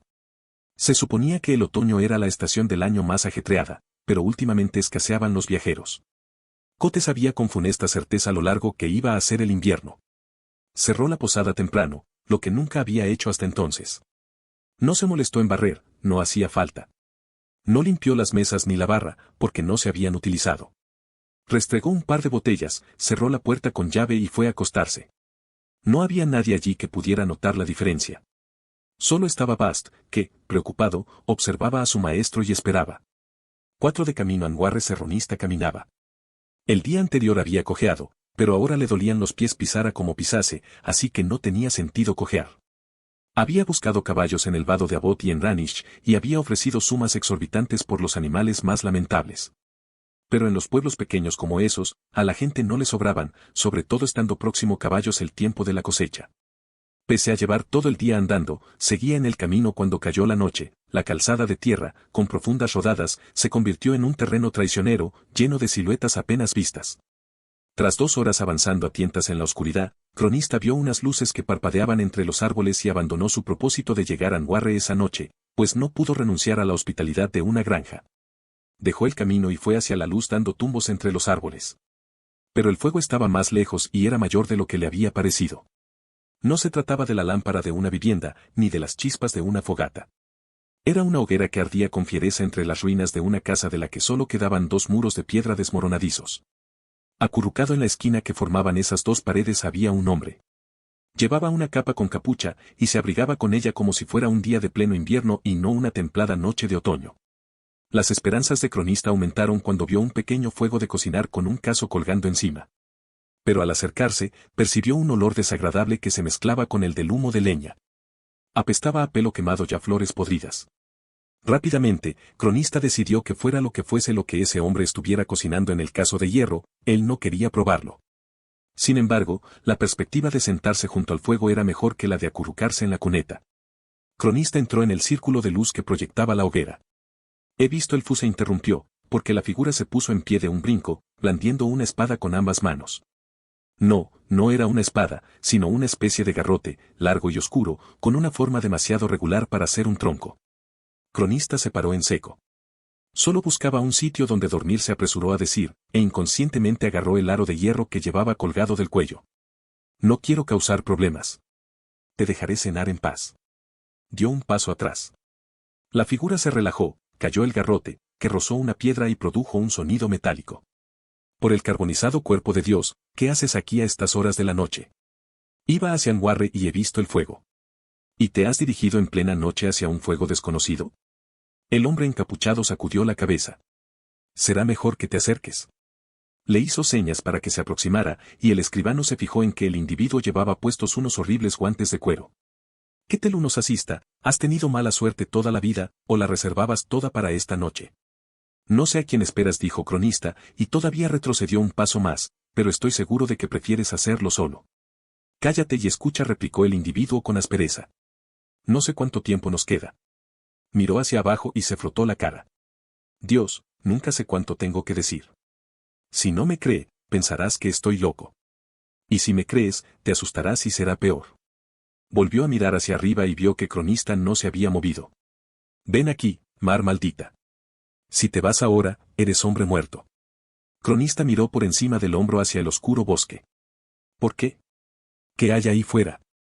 El hombre lanzó una breve y amarga risotada y sacudió la cabeza, exasperado. ¿Quieres que te diga la verdad? Se pasaron las manos por el pelo, y al hacerlo se bajó la capucha. La luz de la hoguera iluminó un cabello de un rojo increíble, y unos ojos de un verde asombroso e intenso. Miró a Cronista como si se midiera con él. Demonios, dijo. Demonios con forma de arañas enormes y negras. Cronista se relajó. Los demonios no existen. Por su tono de voz, era evidente que había pronunciado esas palabras muchas veces. El pelirrojo soltó una risotada de incredulidad. Bueno, en ese caso supongo que podemos marcharnos todos a casa. Y le lanzó una sonrisa de loco a Cronista. Mira, supongo que eres un hombre instrumentado. Eso lo respeto, y en gran parte tienes razón. Adoptó una expresión más seria. Pero aquí y ahora, esta noche, te equivocas. te equivocos de plano. Cuando lo comprendas no querrás estar al otro lado de la hoguera. La rotunda certeza en la voz de aquel hombre le produjo a Cronista un escalofrío. Con la impresión de que estaba cometiendo una estupidez, bordeó la hoguera poco a poco hasta situarse al otro lado. El desconocido enseñada lo caló. Supongo que no llevarás armas, ¿verdad?, preguntó, y Cronista empresarial con la cabeza. En realidad no importa. Una espada no te serviría de mucho. Le puso en las manos un horrible leño. Dudo que consigas darle a alguno, pero vale la pena intentarlo. Son rápidos. Si se te sube uno encima, tírate al suelo. Intenta caer sobre él y aplastarlo con el cuerpo. Rueda por el suelo. Si logras sujetar a uno, lánzalo al fuego. Volvió a ponerse la capucha y siguió hablando, muy deprisa: si llevas alguna prenda de repuesto, póntela. Si tienes una manta, podrías envolver. De pronto se interrumpió y miró más allá del círculo de luz. Quédate con la espalda pegada a la pared, dijo de pronto, y levantó el garrote de hierro con ambas manos. Cronista miró más allá de la hoguera. Una silueta oscura se movía entre los árboles. Llegaron a la zona iluminada, avanzando pegadas al suelo. Eran unas siluetas negras, con muchas patas y del tamaño de ruedas de carreta. Una, más rápida que los demás, se dirigió hacia la luz sin vacilar, moviéndose con la inquietante y sinuosa velocidad de un insecto que se escabulle. Antes de que Cronista pudiera levantar el leño, la cosa avanzó de lado bordeando la hoguera y saltó sobre él con la agilidad de un grillo. Cronista levantó las manos al mismo tiempo que la cosa negra le golpeaba en la cara y en el pecho. Sus frías y duras patas buscaron un sitio donde sujetarse, y Cronista sintió unas fuertes punzadas de dolor en la parte de atrás de uno de sus brazos. El escribano se tambaleó, se le torció un tobillo y empezó a caer hacia atrás agitando los brazos. Al caer, Cronista vio el círculo de luz por última vez. Había más cosas negras saliendo de la oscuridad, sus patas marcaban un rápido estacato contra las raíces, las piedras y las hojas. Al otro lado de la hoguera, el hombre de la capa sostenía su garrote de hierro en alto con ambas manos. Estaba completamente inmóvil, completamente callado, esperando. Cronista todavía estaba cayendo hacia atrás, con esa cosa negra encima, cuando notó una sorda y oscura explosión. Se había golpeado la cabeza contra la pared de piedra. Todo se ralentizó alrededor, se volvió borroso y, finalmente, negro.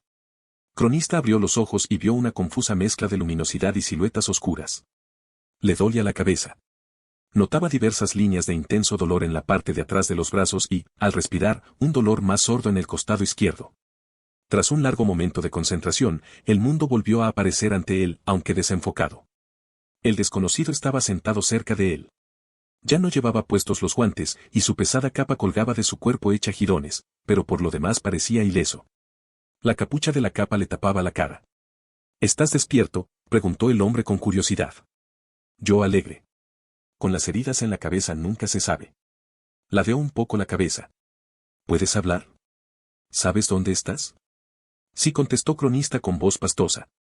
Tuvo que hacer un gran esfuerzo para pronunciar esa única palabra. Mejor aún. Veamos, la tercera es la definitiva. ¿Crees que podrás levantarte y echarme una mano? Tenemos que quemar y enterrar los restos. Cronista movió un poco la cabeza y de pronto sintió náuseas. ¿Qué ha pasado?, preguntó. Quizás te haya roto un par de costillas, respondió el hombre. Se te había subido uno encima. No tuve muchas opciones. Se encogió de hombros. Lo siento, si te sirve de algo. Ya te he cosido los cortes de los brazos. Creo que se te curarán bien. ¿Se han ido? El hombre de la capucha meneó la cabeza. Los escrales no se retirarán. Son como las avispas cuando salen del avispero. Siguen atacando hasta morir. Una expresión de horror se extiende por el rostro de Cronista. ¿Hay un nido de esas cosas? No, por Dios. Solo eran 5. Sin embargo, tenemos que quemarlos y enterrarlos, para asegurarnos. Ya he cortado la leña que vamos a necesitar, de fresno y de cerval. Cronista soltó una risotada que sonó un tanto histérica. Como en la canción infantil, atiende, si no escuchas no da igual, esta vez cavarás un hoyo abismal, cogerás fresno, olmo y cerval. Sí, exacto, dijo el hombre de la capucha con aspereza. Te sorprendería la cantidad de verdades que se esconden en las canciones infantiles. No creo que haga falta cavar tan hondo, pero no me vendría mal un poco de ayuda. Cronista levantó una mano y se palpó la parte de atrás de la cabeza, luego se miró los dedos y le sorprendió que no estuvieran manchados de sangre. Creo que estoy bien, dijo al mismo tiempo que lentamente se apoyaba en un codo y a continuación se sentaba. ¿Hay algún? Parpadeó un momento y todo él se desmadejó, cayó hacia atrás sin fuerzas. Su cabeza golpeó el suelo, rebotó una vez y quedó quieta, ligeramente ladeada. Kote esperaba largo rato pacientemente sentado, observando al hombre inconsciente. Cuando no vio más movimiento que el lento subir y bajar del pecho, se puso en pie con dificultad y se arrodilló al lado de Cronista. Le levantó un párpado y luego el otro, y dio un gruñido. Al parecer, lo que acababa de ver no lo había sorprendido mucho. «Supongo que no vas a volver a despertarte, ¿verdad?», preguntó sin muchas esperanzas. Le dio unos golpecitos en la pálida mejilla. «No, no lo creo». Una gota de sangre cayó en el frente de Cronista, seguida rápidamente de otra. Kote se enderezó y le limpió la sangre a Cronista lo mejor que pudo. No fue fácil, porque también tenía las manos ensangrentadas. «Lo siento», dijo distraídamente. Exhaló un hondo suspiro y se quitó la capucha. Tenía el cabello rojo apelmazado y adherido al cráneo, y media cara cubierta de sangre seca. Poco a poco empezó a quitarse los restos de la capa. Debajo llevaba un delantal de herrero, cubierto de grandes tajaduras. Se lo quitó también, revelando una sencilla camisa gris de tejido artesanal. Tenía el brazo izquierdo y los hombros oscuros y mojados de sangre. Kote hizo además de empezar a desabrocharse la camisa, pero entonces decidió no quitársela. Se puso trabajandamente en pie, cogió la pala y poco a poco, con mucho dolor, empezó a cavar. 5 notas cerrá pasada la medianoche cuando Kote llegó a Anwar recargando el cuerpo inerte de Cronista sobre los hombros lacerados. Las casas y las tiendas del pueblo estaban a oscuras y en silencio, pero la posada roca de guía estaba iluminada. Bast, de pie en el umbral, casi danzaba de irritación. Al ver acercarse a Kote, echó a correr calle abajo agitando, furioso, un pedazo de papel. ¿Una nota? Te escapas y me deja una nota, dijo en voz baja, pero furioso. ¿Por quién me ha tomado? Por una ramera de puerto.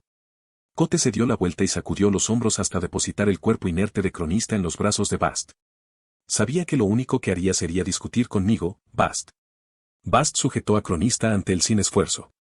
Si al menos hubiera sido una nota decente. Si estás leyendo esto, seguramente estoy muerto. ¿Qué clase de nota es esa? Se suponía que no la encontrarías hasta mañana, respondió Kote cansado, y echaron a andar por la calle hacia la posada.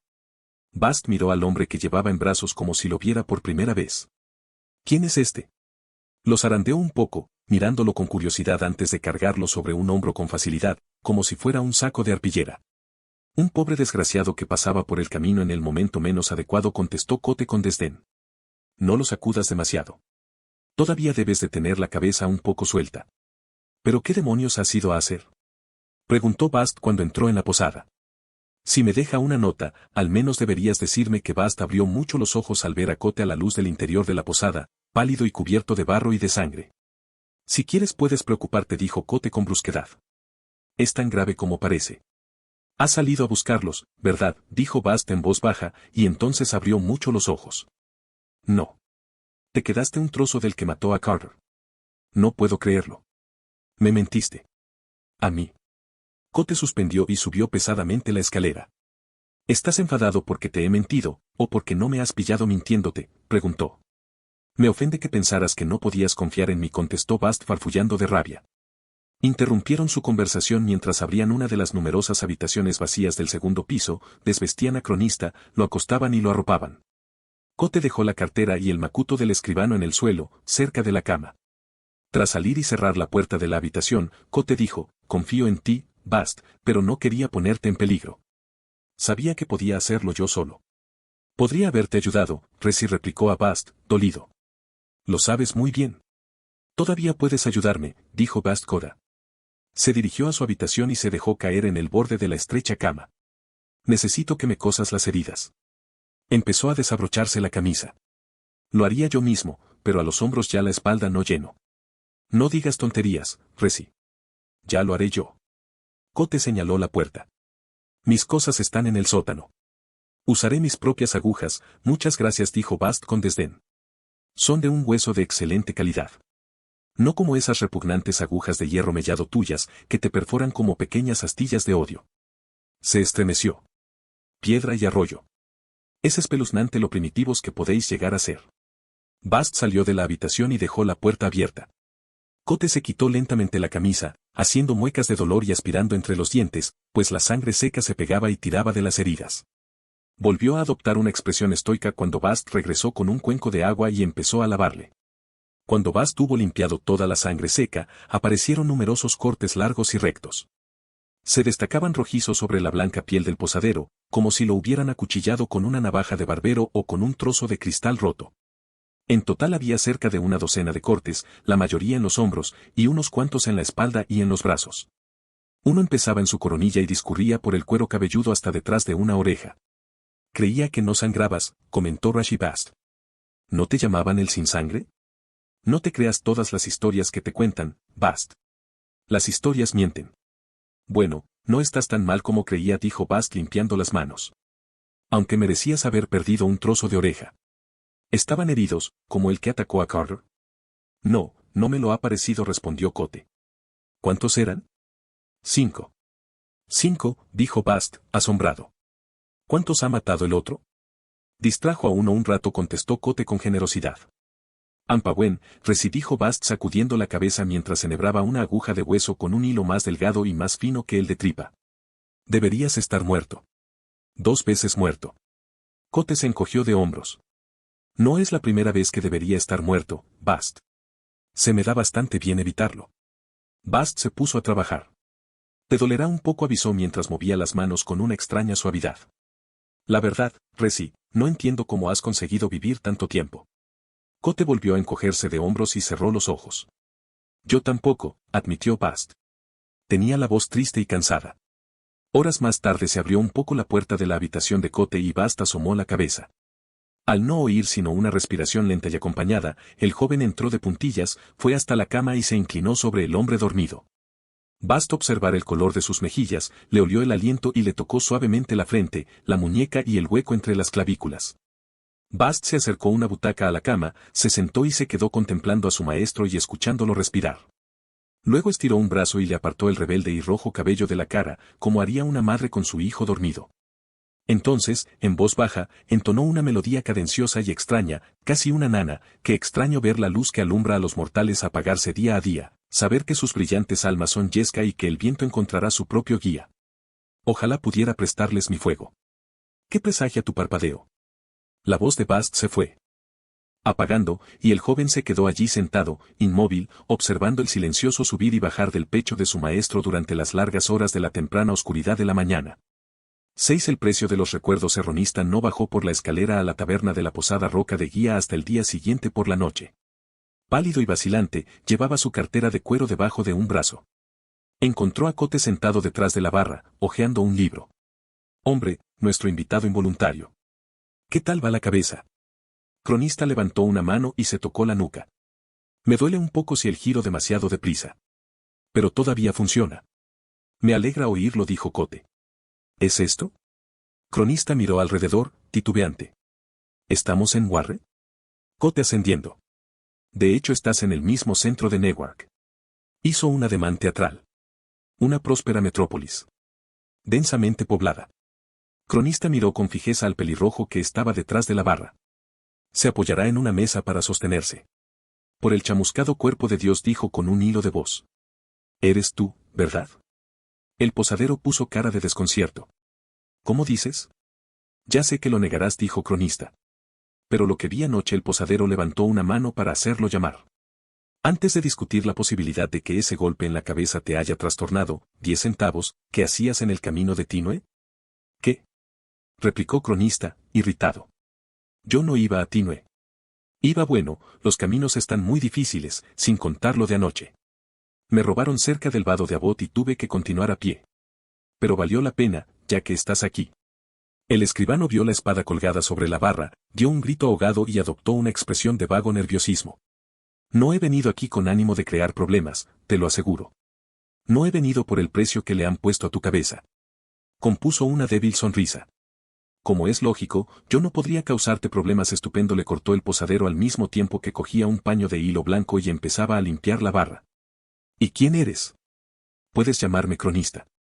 No te he preguntado cómo puedo llamarte, y repuso Cote. ¿Cómo te llamas? Devan. Devan Lochees. Cote dejó de pasar el paño por la barra y levantó la cabeza. ¿Lochees? ¿Eres pariente del duque? Cote advirtiendo antes de haber terminado la frase. Sí, claro que eres pariente suyo. No eres un cronista, sino el cronista. Miró de arriba abajo al escribano, un hombre con calva incipiente. ¿Qué te parece? El desenmascarador de patrañas en persona. Cronista se relajó un tanto, era evidente que le complacía comprobar que su reputación no precedía. Antes no pretendía ponerte las cosas difíciles. Hace años que no pienso en mí como deban. Dejé atrás ese nombre hace mucho tiempo. Miró al posadero con complicidad. Supongo que tú también sabrás algo de eso. Cote ignoró la pregunta que el escribano no había llegado a formular. Leí tu libro hace años. Los ritos nupciales del Dracus común. Una obra reveladora para un joven con la cabeza llena de historias. Miró hacia abajo y siguió pasando el paño blanco por la madera veteada de la barra. He de admitir que me engañó sabiendo que los dragones no existían. Esa es una lección dura para cualquier niño. Cronista sonriendo. Yo también me desilusioné un poco, la verdad. Fui a buscar una leyenda y encontré un lagarto. Un lagarto fascinante, pero lagarto al fin y al cabo. Y ahora estás aquí, dijo Cote. ¿Has venido a demostrar que no existe? El cronista soltó una risa nerviosa. No. Verás, ¿oímos un rumor? Le interrumpió Cote. Viajaba con un viejo amigo tuyo, Scarpi. Se ha hecho cargo de ti, no, dijo Cote para sí. ¿Qué te parece? El aprendiz de Scarpi. Un colega, más bien. Cote ascendiendo, pero su expresión seguía sin revelar nada. Debí imaginar que él sería el primero en encontrarme. Sois los dos unos propagadores de rumores. La sonrisa de cronista se convirtió en una mueca de amargura. El escribano se tragó las primeras palabras que acudieron a sus labios y se esforzó por recuperar una actitud serena. ¿Y en qué puedo ayudarte? Cote dejó el trapo y compuso su mejor sonrisa de posadero. ¿Te apetece beber o comer algo? ¿Necesitas una habitación para pasar la noche? Cronista vaciló. Tengo todo. Cote hizo un amplio gesto con el brazo, señalando, una a una, las botellas que había detrás de la barra. ¿Jerez, mosto, vino tinto? ¿Aguamiel? ¿Cerveza negra? ¿Licor dulce de fruta? ¿De mora? ¿De ciruela? ¿De manzana? ¿De cereza? Sin duda algo habrá que te apetezca. Mientras hablaba, su sonrisa iba ensanchándose, mostrando demasiados dientes para ser la sonrisa de un afable posadero. Al mismo tiempo, sus ojos denotaban frialdad, dureza y enfado. Cronista bajó la mirada. Pensé que pensaste, dijo Cote con desdén, y dejó de fingir que sonreía. Lo dudo mucho. Porque si lo hubieras hecho, habrías pensado, dijo arrancando esa palabra de un mordisco, en el peligro en que me ponías viniendo aquí. Cronista se ruborizó. Me había dicho que Cote no le tenía miedo a nada, dijo, muy acalorado. El posadero se encogió de hombros. Solo los sacerdotes y los locos no le tienen miedo a nada, y yo nunca me llevó muy bien con Dios. El cronista frunció el ceño, consciente de que le estaban tendiendo una trampa. Mira, dijo con calma, tuve mucho cuidado. Solo Scarpi conoce mi intención de venir aquí. No le hable de ti a nadie. De hecho, ni siquiera confiaba en encontrarte. Imagínate qué alivio, dijo Cote con sarcasmo. Cronista prosiguió, claramente desalentado, seré el primero en admitir que venir aquí quizás haya sido un error. Hizo una pausa, dándole a Cote la oportunidad de contradecirlo. Pero Cote no lo hizo. Cronista dio un pequeño y contenido suspiro y añadió, pero lo hecho está. ¿Ni siquiera te has planteado? Cote negado con la cabeza. Fue hace mucho tiempo, menos de 2 años, objetó Cronista. Y ya no soy el que era, continuó Cote sin detenerse. ¿Y quién era exactamente? Cote, contestó el posadero, negándose a dejarse arrastrar a dar más explicaciones. Ahora soy Cote.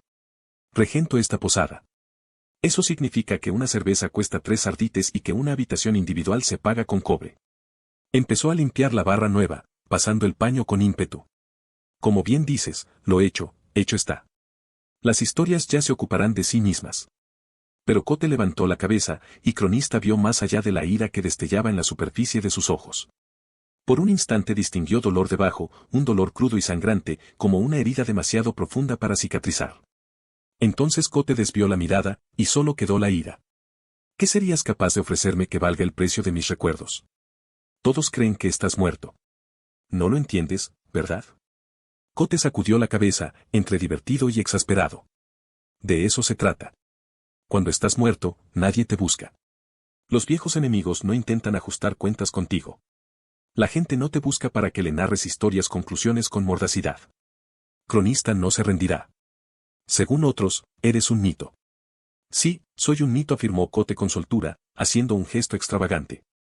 Un mito muy especial que se crea a sí mismo. Las mejores mentiras sobre mí son las que yo mismo he contado. Dicen que nunca has existido, le corrigió Cronista con delicadeza. Cote se encogió de hombros y su sonrisa se apagó un poco. Cronista, al detectar un atisbo de debilidad, continuó, algunas historias te retratan como poco más que un asesino sorprendido infraganti. También soy eso. Cote se dio la vuelta y se puso a limpiar el mostrador de detrás de la barra. Volvió a encogerse de hombros, pero sin tanta indiferencia. He matado a hombres, ya seres que eran más que hombres. Y todos se lo habían ganado. El cronista sacudió lentamente la cabeza. Las historias te llaman asesino, no héroe. Quote el arcano y Quote el asesino de reyes son dos personajes muy diferentes. Cote dejó de limpiar el mostrador y se volvió hacia el escribano. Asintió sin levantar la cabeza. Algunos incluso dicen que hay un nuevo Chandrian. Un nuevo terror en la noche. Tiene el pelo tan rojo como la sangre que derrama. Las personas que importan saben ver la diferencia, replicó Cote como si intentara convencerse a sí mismo, pero lo dijo sin convicción, con una voz cansada que denotaba desaliento.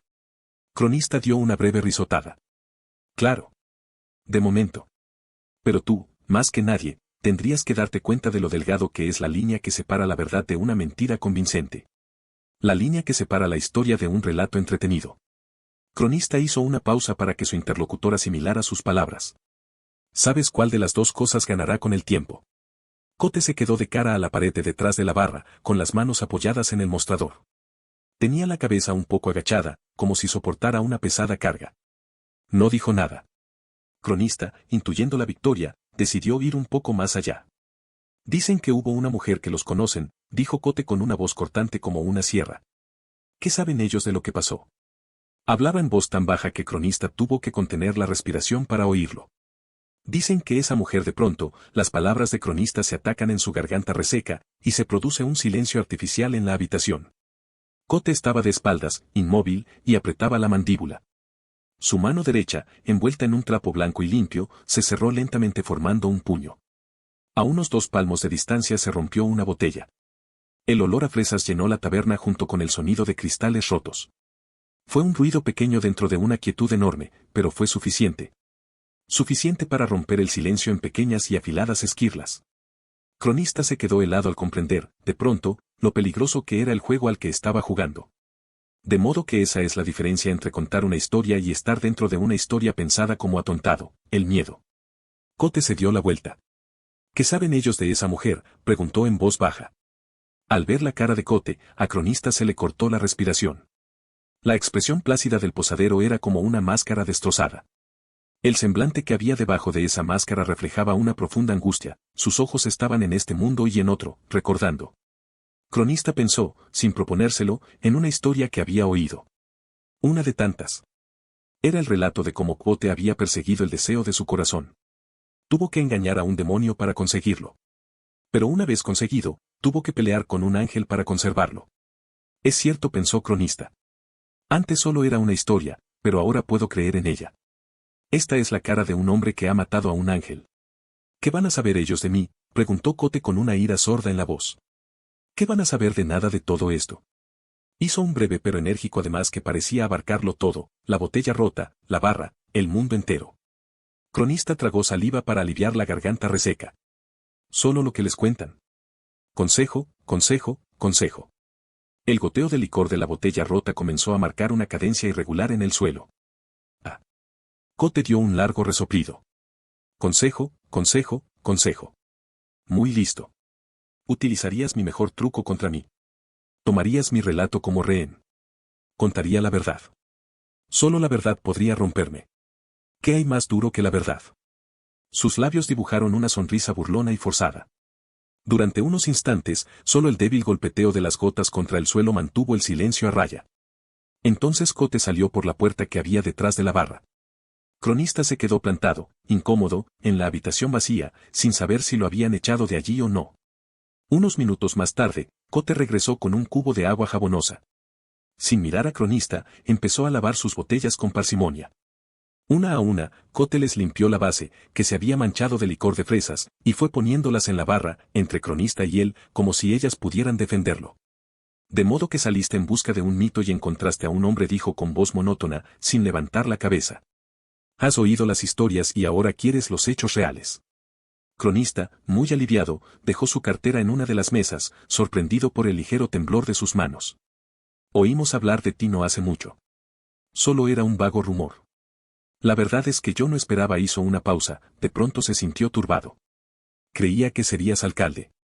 Lo soy, replicó Cote. Cronista lo miró, desconcertado, pero antes de que pudiera decir nada más, el posadero continuó, ¿qué te trae a este miserable rincón del mundo? Una cita con el conde de Baden-Bryt, contestó Cronista con cierto orgullo. Dentro de 3 días, Entrella. El posadero se quedó quieto, con una botella en la mano. ¿Pretende llegar a la mansión del conde en 4 días? Preguntó. Me he retrasado, admitió Cronista. Me robaron el caballo cerca del vado de Abot. Miró por la ventana y contempló el cielo, cada vez más oscuro. Pero estoy dispuesto a perder unas horas de sueño. Me marcharé por la mañana y te dejaré tranquilo. Bueno, no querría que por mi culpa dejaras de dormir, dijo Cote con sarcasmo, y su mirada se volvió a aguantar. Puedo resumirlo todo en una frase. Carraspeó. Viaje, amé, perdí, confié y me traicionaron. Escríbelo y haz con ello lo que quieras. No te lo tomes así, se apresuró a decir Cronista. Si quieres, podemos dedicarle toda la noche. Y también unas horas de la mañana.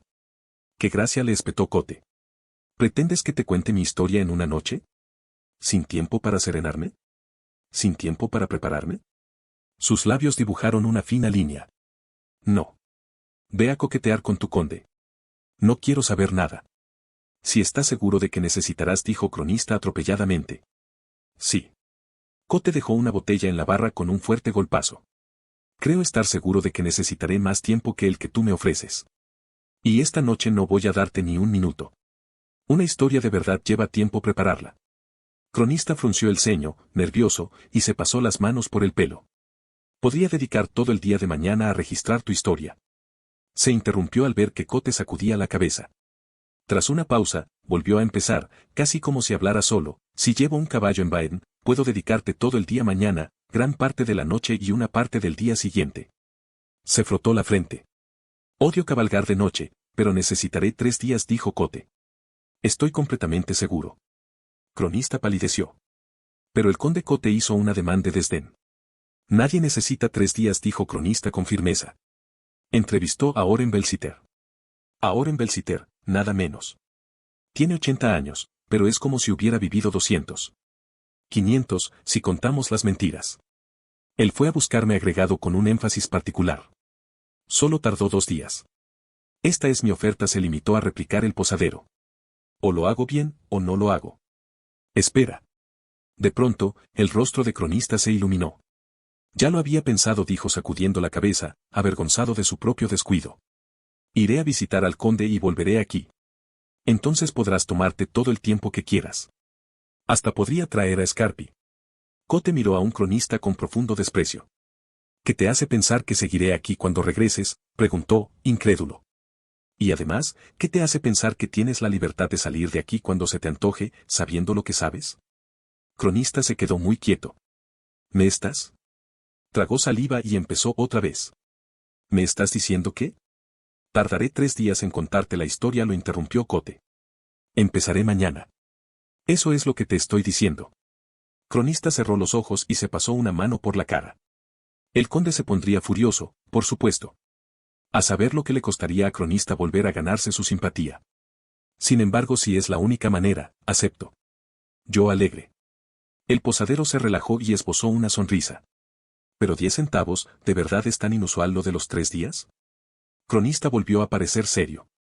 Sí, 3 días es bastante raro. Pero su tono de voz ya no denotaba tanta altanería. Pero hizo un gesto para expresar lo inservibles que eran las palabras eres Cote. El hombre que se hacía llamar Cote levantó la cabeza detrás de sus botellas. Sus labios carnosos compusieron una sonrisa pícara. Le chispeaban los ojos. Parecía más alto. Sí, supongo que sí, dijo Cote con una voz de hierro. 7 de los inicios y de los nombres de las cosas. El sol entraba a raudales en la roca de guía. Era una luz fresca y limpia, ideal para cualquier inicio. Acarició al molinero cuando éste puso en marcha su noria. Iluminó la forja que el herrero estaba encendiendo de nuevo después de 4 días trabajando el metal en frío. Tocó a los caballos de tiro enganchados a los carros y las hojas de las guadañas que relucían afiladas y preparadas para empezar ese día de otoño. Dentro de la roca de guía, la luz iluminaba la cara de cronista y una página en blanco que esperaba las primeras palabras de una historia, otro principio. Resbalaba por la barra, esparcía un millar de diminutos arcos iris que nacían en las botellas de colores y trepaba por la pared hacia la espada, como si buscara un último principio. Pero cuando la luz alcanzó la espada, no se vio ningún inicio. De hecho, la luz que reflejaba la hoja de la espada era mate, bruñida y muy antigua. Cronista la miró y recordó que, aunque aquello fuera el comienzo de un día, estaban a finales de otoño y cada vez hacía más frío. La espada brillaba con la conciencia de que el amanecer era un pequeño principio comparado con el final de una estación, con el final de un año. Cronista apartó la mirada de la espada, sabía que Quote había dicho algo, pero no sabía qué. Perdón, ¿cómo dices? ¿Qué hace la gente normalmente para contar su historia? Preguntó Quote. Cronista se encogió de hombros. Me describe lo que recuerdan, sencillamente. Luego yo registro los hechos en el orden correcto, elimino los pasajes innecesarios, aclaro, simplifico y esas cosas. Quote frunció el ceño. Me parece que eso no servirá. Cronista lo miró y esbozó una tímida sonrisa. Cada narrador tiene su estilo. En general, todos prefieren que no corrija sus historias. Pero también prefiero un público atento. Normalmente, yo escucho y registro más tarde. Tengo una memoria casi perfecta. ¿Casi perfecto?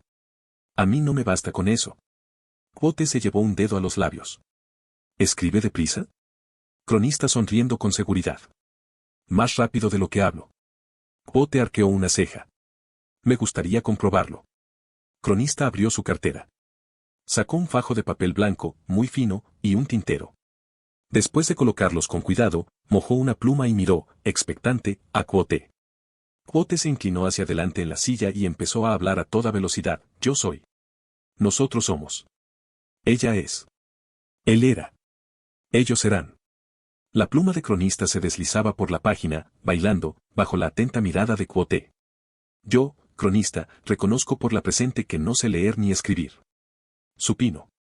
Irreverente. Grajilla. Cuarzo. Laca. Egoliante. Linta luzor Enea. Érase una vez una joven viuda de Faetón, cuya moral era más dura que el tizón. Fue a confesarse, por obsesionarse. Quote se inclinó un poco más hacia adelante para ver cómo escribía cronista. Interesante, ya puedes parar.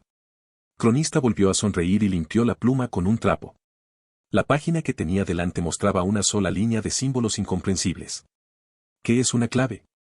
Preguntó Quote en voz alta. Eres muy pulcro. Seguro que no malgastas mucho papel. Le dio la vuelta a la hoja para examinarla más de cerca. Nunca malgasto el papel, dijo cronista con altanería. Quote ascendiendo sin levantar la cabeza. ¿Qué significa, egoliante? Preguntó el escribano. ¿MMM? Ah, nada. Me lo he inventado. Quería comprobar si una palabra desconocida te hacía ir más despacio. Se enderezó y se acercó más su silla a la de cronista. En cuanto me enseñes a descifrar esto, podremos empezar. Cronista lo miró, indeciso. Es un código muy complejo. Al ver el ceño de Quote, suspiró. Está bien, lo intentaré. Cronista se inspiró hondo y empezó a escribir una línea de símbolos mientras hablaba. Para hablar empleamos cerca de 50 sonidos diferentes.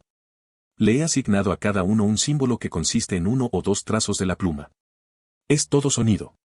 Podría transcribir un idioma aunque no lo entendiera. Señaló. Estos son los diferentes sonidos vocales. Todas las líneas son verticales. Inspeccionadas. Quote mirando atentamente la página. Cronista hizo una pausa y perdió el ritmo. Pues sí. Entonces, ¿las consonantes serán horizontales? ¿Y se combinarían así? Quote cogió la pluma y trazó unos símbolos en la página. Muy hábil. Para escribir una palabra, nunca necesitarías más de 2 o 3. Cronista miró a Quote sin decir nada. Quote no se dio cuenta, porque estaba concentrado en la hoja. Si aquí pone, yo soy, estos signos deben de representar el sonido, O. Examinó uno de los grupos de caracteres que había escrito cronista. Ella es. E. Quote ascendió y le puso la pluma en la mano a cronista. Enséñame las consonantes. Cronista las escritas, perplejo, recitando los sonidos a medida que los transcribía. Pasados unos momentos, Quote cogió la pluma y él mismo la lista, pidiéndole al atónito cronista que le corrigiera si cometía algún error. El escribano vio y escuchó cómo Quote completaba la lista. Todo el proceso consume unos membrillos minutos. Quote no cometió ni un solo error. Un sistema espectacularmente eficaz, admitió Quote. Muy lógico. ¿Lo has concebido tú mismo? Cronista tardó un rato en replicar, se quedó mirando las hileras de símbolos que Quote había anotado en la hoja. Al final, ignorando la pregunta de su interlocutor, preguntó, ¿es cierto que aprendiste Teman en un solo día? Quote esbozó una sonrisa y agachó la cabeza. De eso hace mucho tiempo. Casi lo había olvidado. Tardé 1 día y medio, para ser exactos. 1 día y medio sin dormir. ¿Por qué lo preguntas? Me lo contaron en la universidad, pero no me lo creí. Miró la página, con su clave escrita con la pulcra caligrafía de Quote. ¿Entero? Quote lo miró sin comprender. ¿Cómo? ¿Aprende todo el idioma entero? No, claro que no, contestó a Quote con cierta irritación. Solo una parte. Una parte importante, desde luego, pero no creo que se pueda aprender todo de nada, y menos de un idioma. Se frotó las manos. Bueno, ¿estás listo? Cronista sacudió la cabeza como para despejarla, sacó otra hoja de papel y se acercó. Quote levantó una mano para impedir que Cronista empezara a escribir, y dijo, nunca he contado esta historia, y dudo mucho que vuelva a contarla. Se inclinó hacia adelante. Antes de empezar, debes recordar que soy del Edén Arru. Nosotros ya contábamos historias antes de que ardiera Caluptena. Antes de que hubiera libros donde escribir. Antes de que hubiera música que tocar. Cuando prendió el primer fuego, nosotros, los Ru, estábamos allí contando historias en el círculo de su luz parpadeante. Quote miró al escribano, acercándose y prosiguió, conozco tu reputación de gran coleccionista de historias y cronista de sucesos. La mirada de Quote se endureció, se volvió dura como el pedernal y afilado como un trozo de cristal roto. Ahora bien, ni se te ocurre cambiar ni una sola palabra de lo que voy a decir. Si te parece que me voy por las ramas, si te parece que divago, recuerda que las historias reales pocas veces toman el camino más recto. Cronista avanzando con solemnidad, tratando de imaginar la mente capaz de descifrar su código en menos de una hora. Una mente capaz de aprender un idioma en un solo día. Quote compuso una amable sonrisa y miró alrededor como si pretendiera grabar todos los detalles de la habitación en su memoria. Cronista mojó la pluma, Quote agachó la cabeza y se miró las manos durante el tiempo que se tarda en inspirar 3 veces. Y comencé a hablar. Podríamos decir que todo empezó cuando la oí cantar. Su voz hermanándose, mezclándose con la mía. Su voz era como un retrato de su alma, salvaje como un incendio, afilada como un cristal roto, dulce y limpia como el trébol. Quote sacudió la cabeza. No. Todo empezó en la universidad. Fui a aprender el tipo de magia de que hablan en las historias. Magia como la de Taborlin el Grande. Quería aprender el nombre del viento. Quería dominar el fuego y el rayo. Quería respuestas a 10.000 preguntas y acceso a su archivo. Sin embargo, lo que encontré en la universidad no se parecía en nada a las historias, y eso me dejó muy consternado. Pero supongo que el verdadero principio está en lo que me llevó a la universidad. Fuegos inesperados en el crepúsculo. Un hombre con ojos como el hielo en el fondo de un pozo. El olor a sangre ya pelo quemado. Los Chandrian. Movió la cabeza afirmativamente. Sí. Supongo que ahí es donde empieza todo. Esto, en gran medida, es una historia sobre los Chandrian. Quote sacudió la cabeza como si tratara de librarse de un pensamiento siniestro. Pero supongo que tengo que remontarme aún más en el tiempo. Si esto tiene que ser una especie de libro de hechos, tendré que dedicarle el tiempo que merece. Valdrá la pena si se me recuerda, si no con halago, al menos con cierta medida de precisión. ¿Pero qué pensaría mi padre si me oyera contar una historia así? Empieza por el principio. Muy bien, si vamos a contar una historia, contémosla bien. Quote se inclinó hacia adelante. Al principio, según tengo entendido, Alep creó el mundo a partir del vacío innombrable. Alep les dio un nombre a todas las cosas. O, según la versión de la historia, encontré los nombres que todas las cosas poseían ya. Cronista dejó escapar una risita, aunque no levantó la vista de la página ni dejó de escribir. Quote continuó, sonriendo para sí, veo que te ríes. Muy bien, en aras de la sencillez, supongamos que yo soy el centro de la creación y pasemos por alto innumerables y aburridas historias, el ascenso y la caída de imperios, sagas de héroes, baladas de amor trágico. Vayamos directamente al único relato de verdadera importancia. Su sonrisa se ensanchó. El mío. Me llamo Quote, que se pronuncia, Quos. Los nombres son importantes porque dicen mucho sobre la persona. He tenido más nombres de los que nadie merece. Los Adem me llaman Maedre. Que, según cómo se pronuncie, puede significar la llama, el trueno o el árbol partido. La llama es obvia para todo el que me haya visto. Tengo el pelo de color rojo intenso.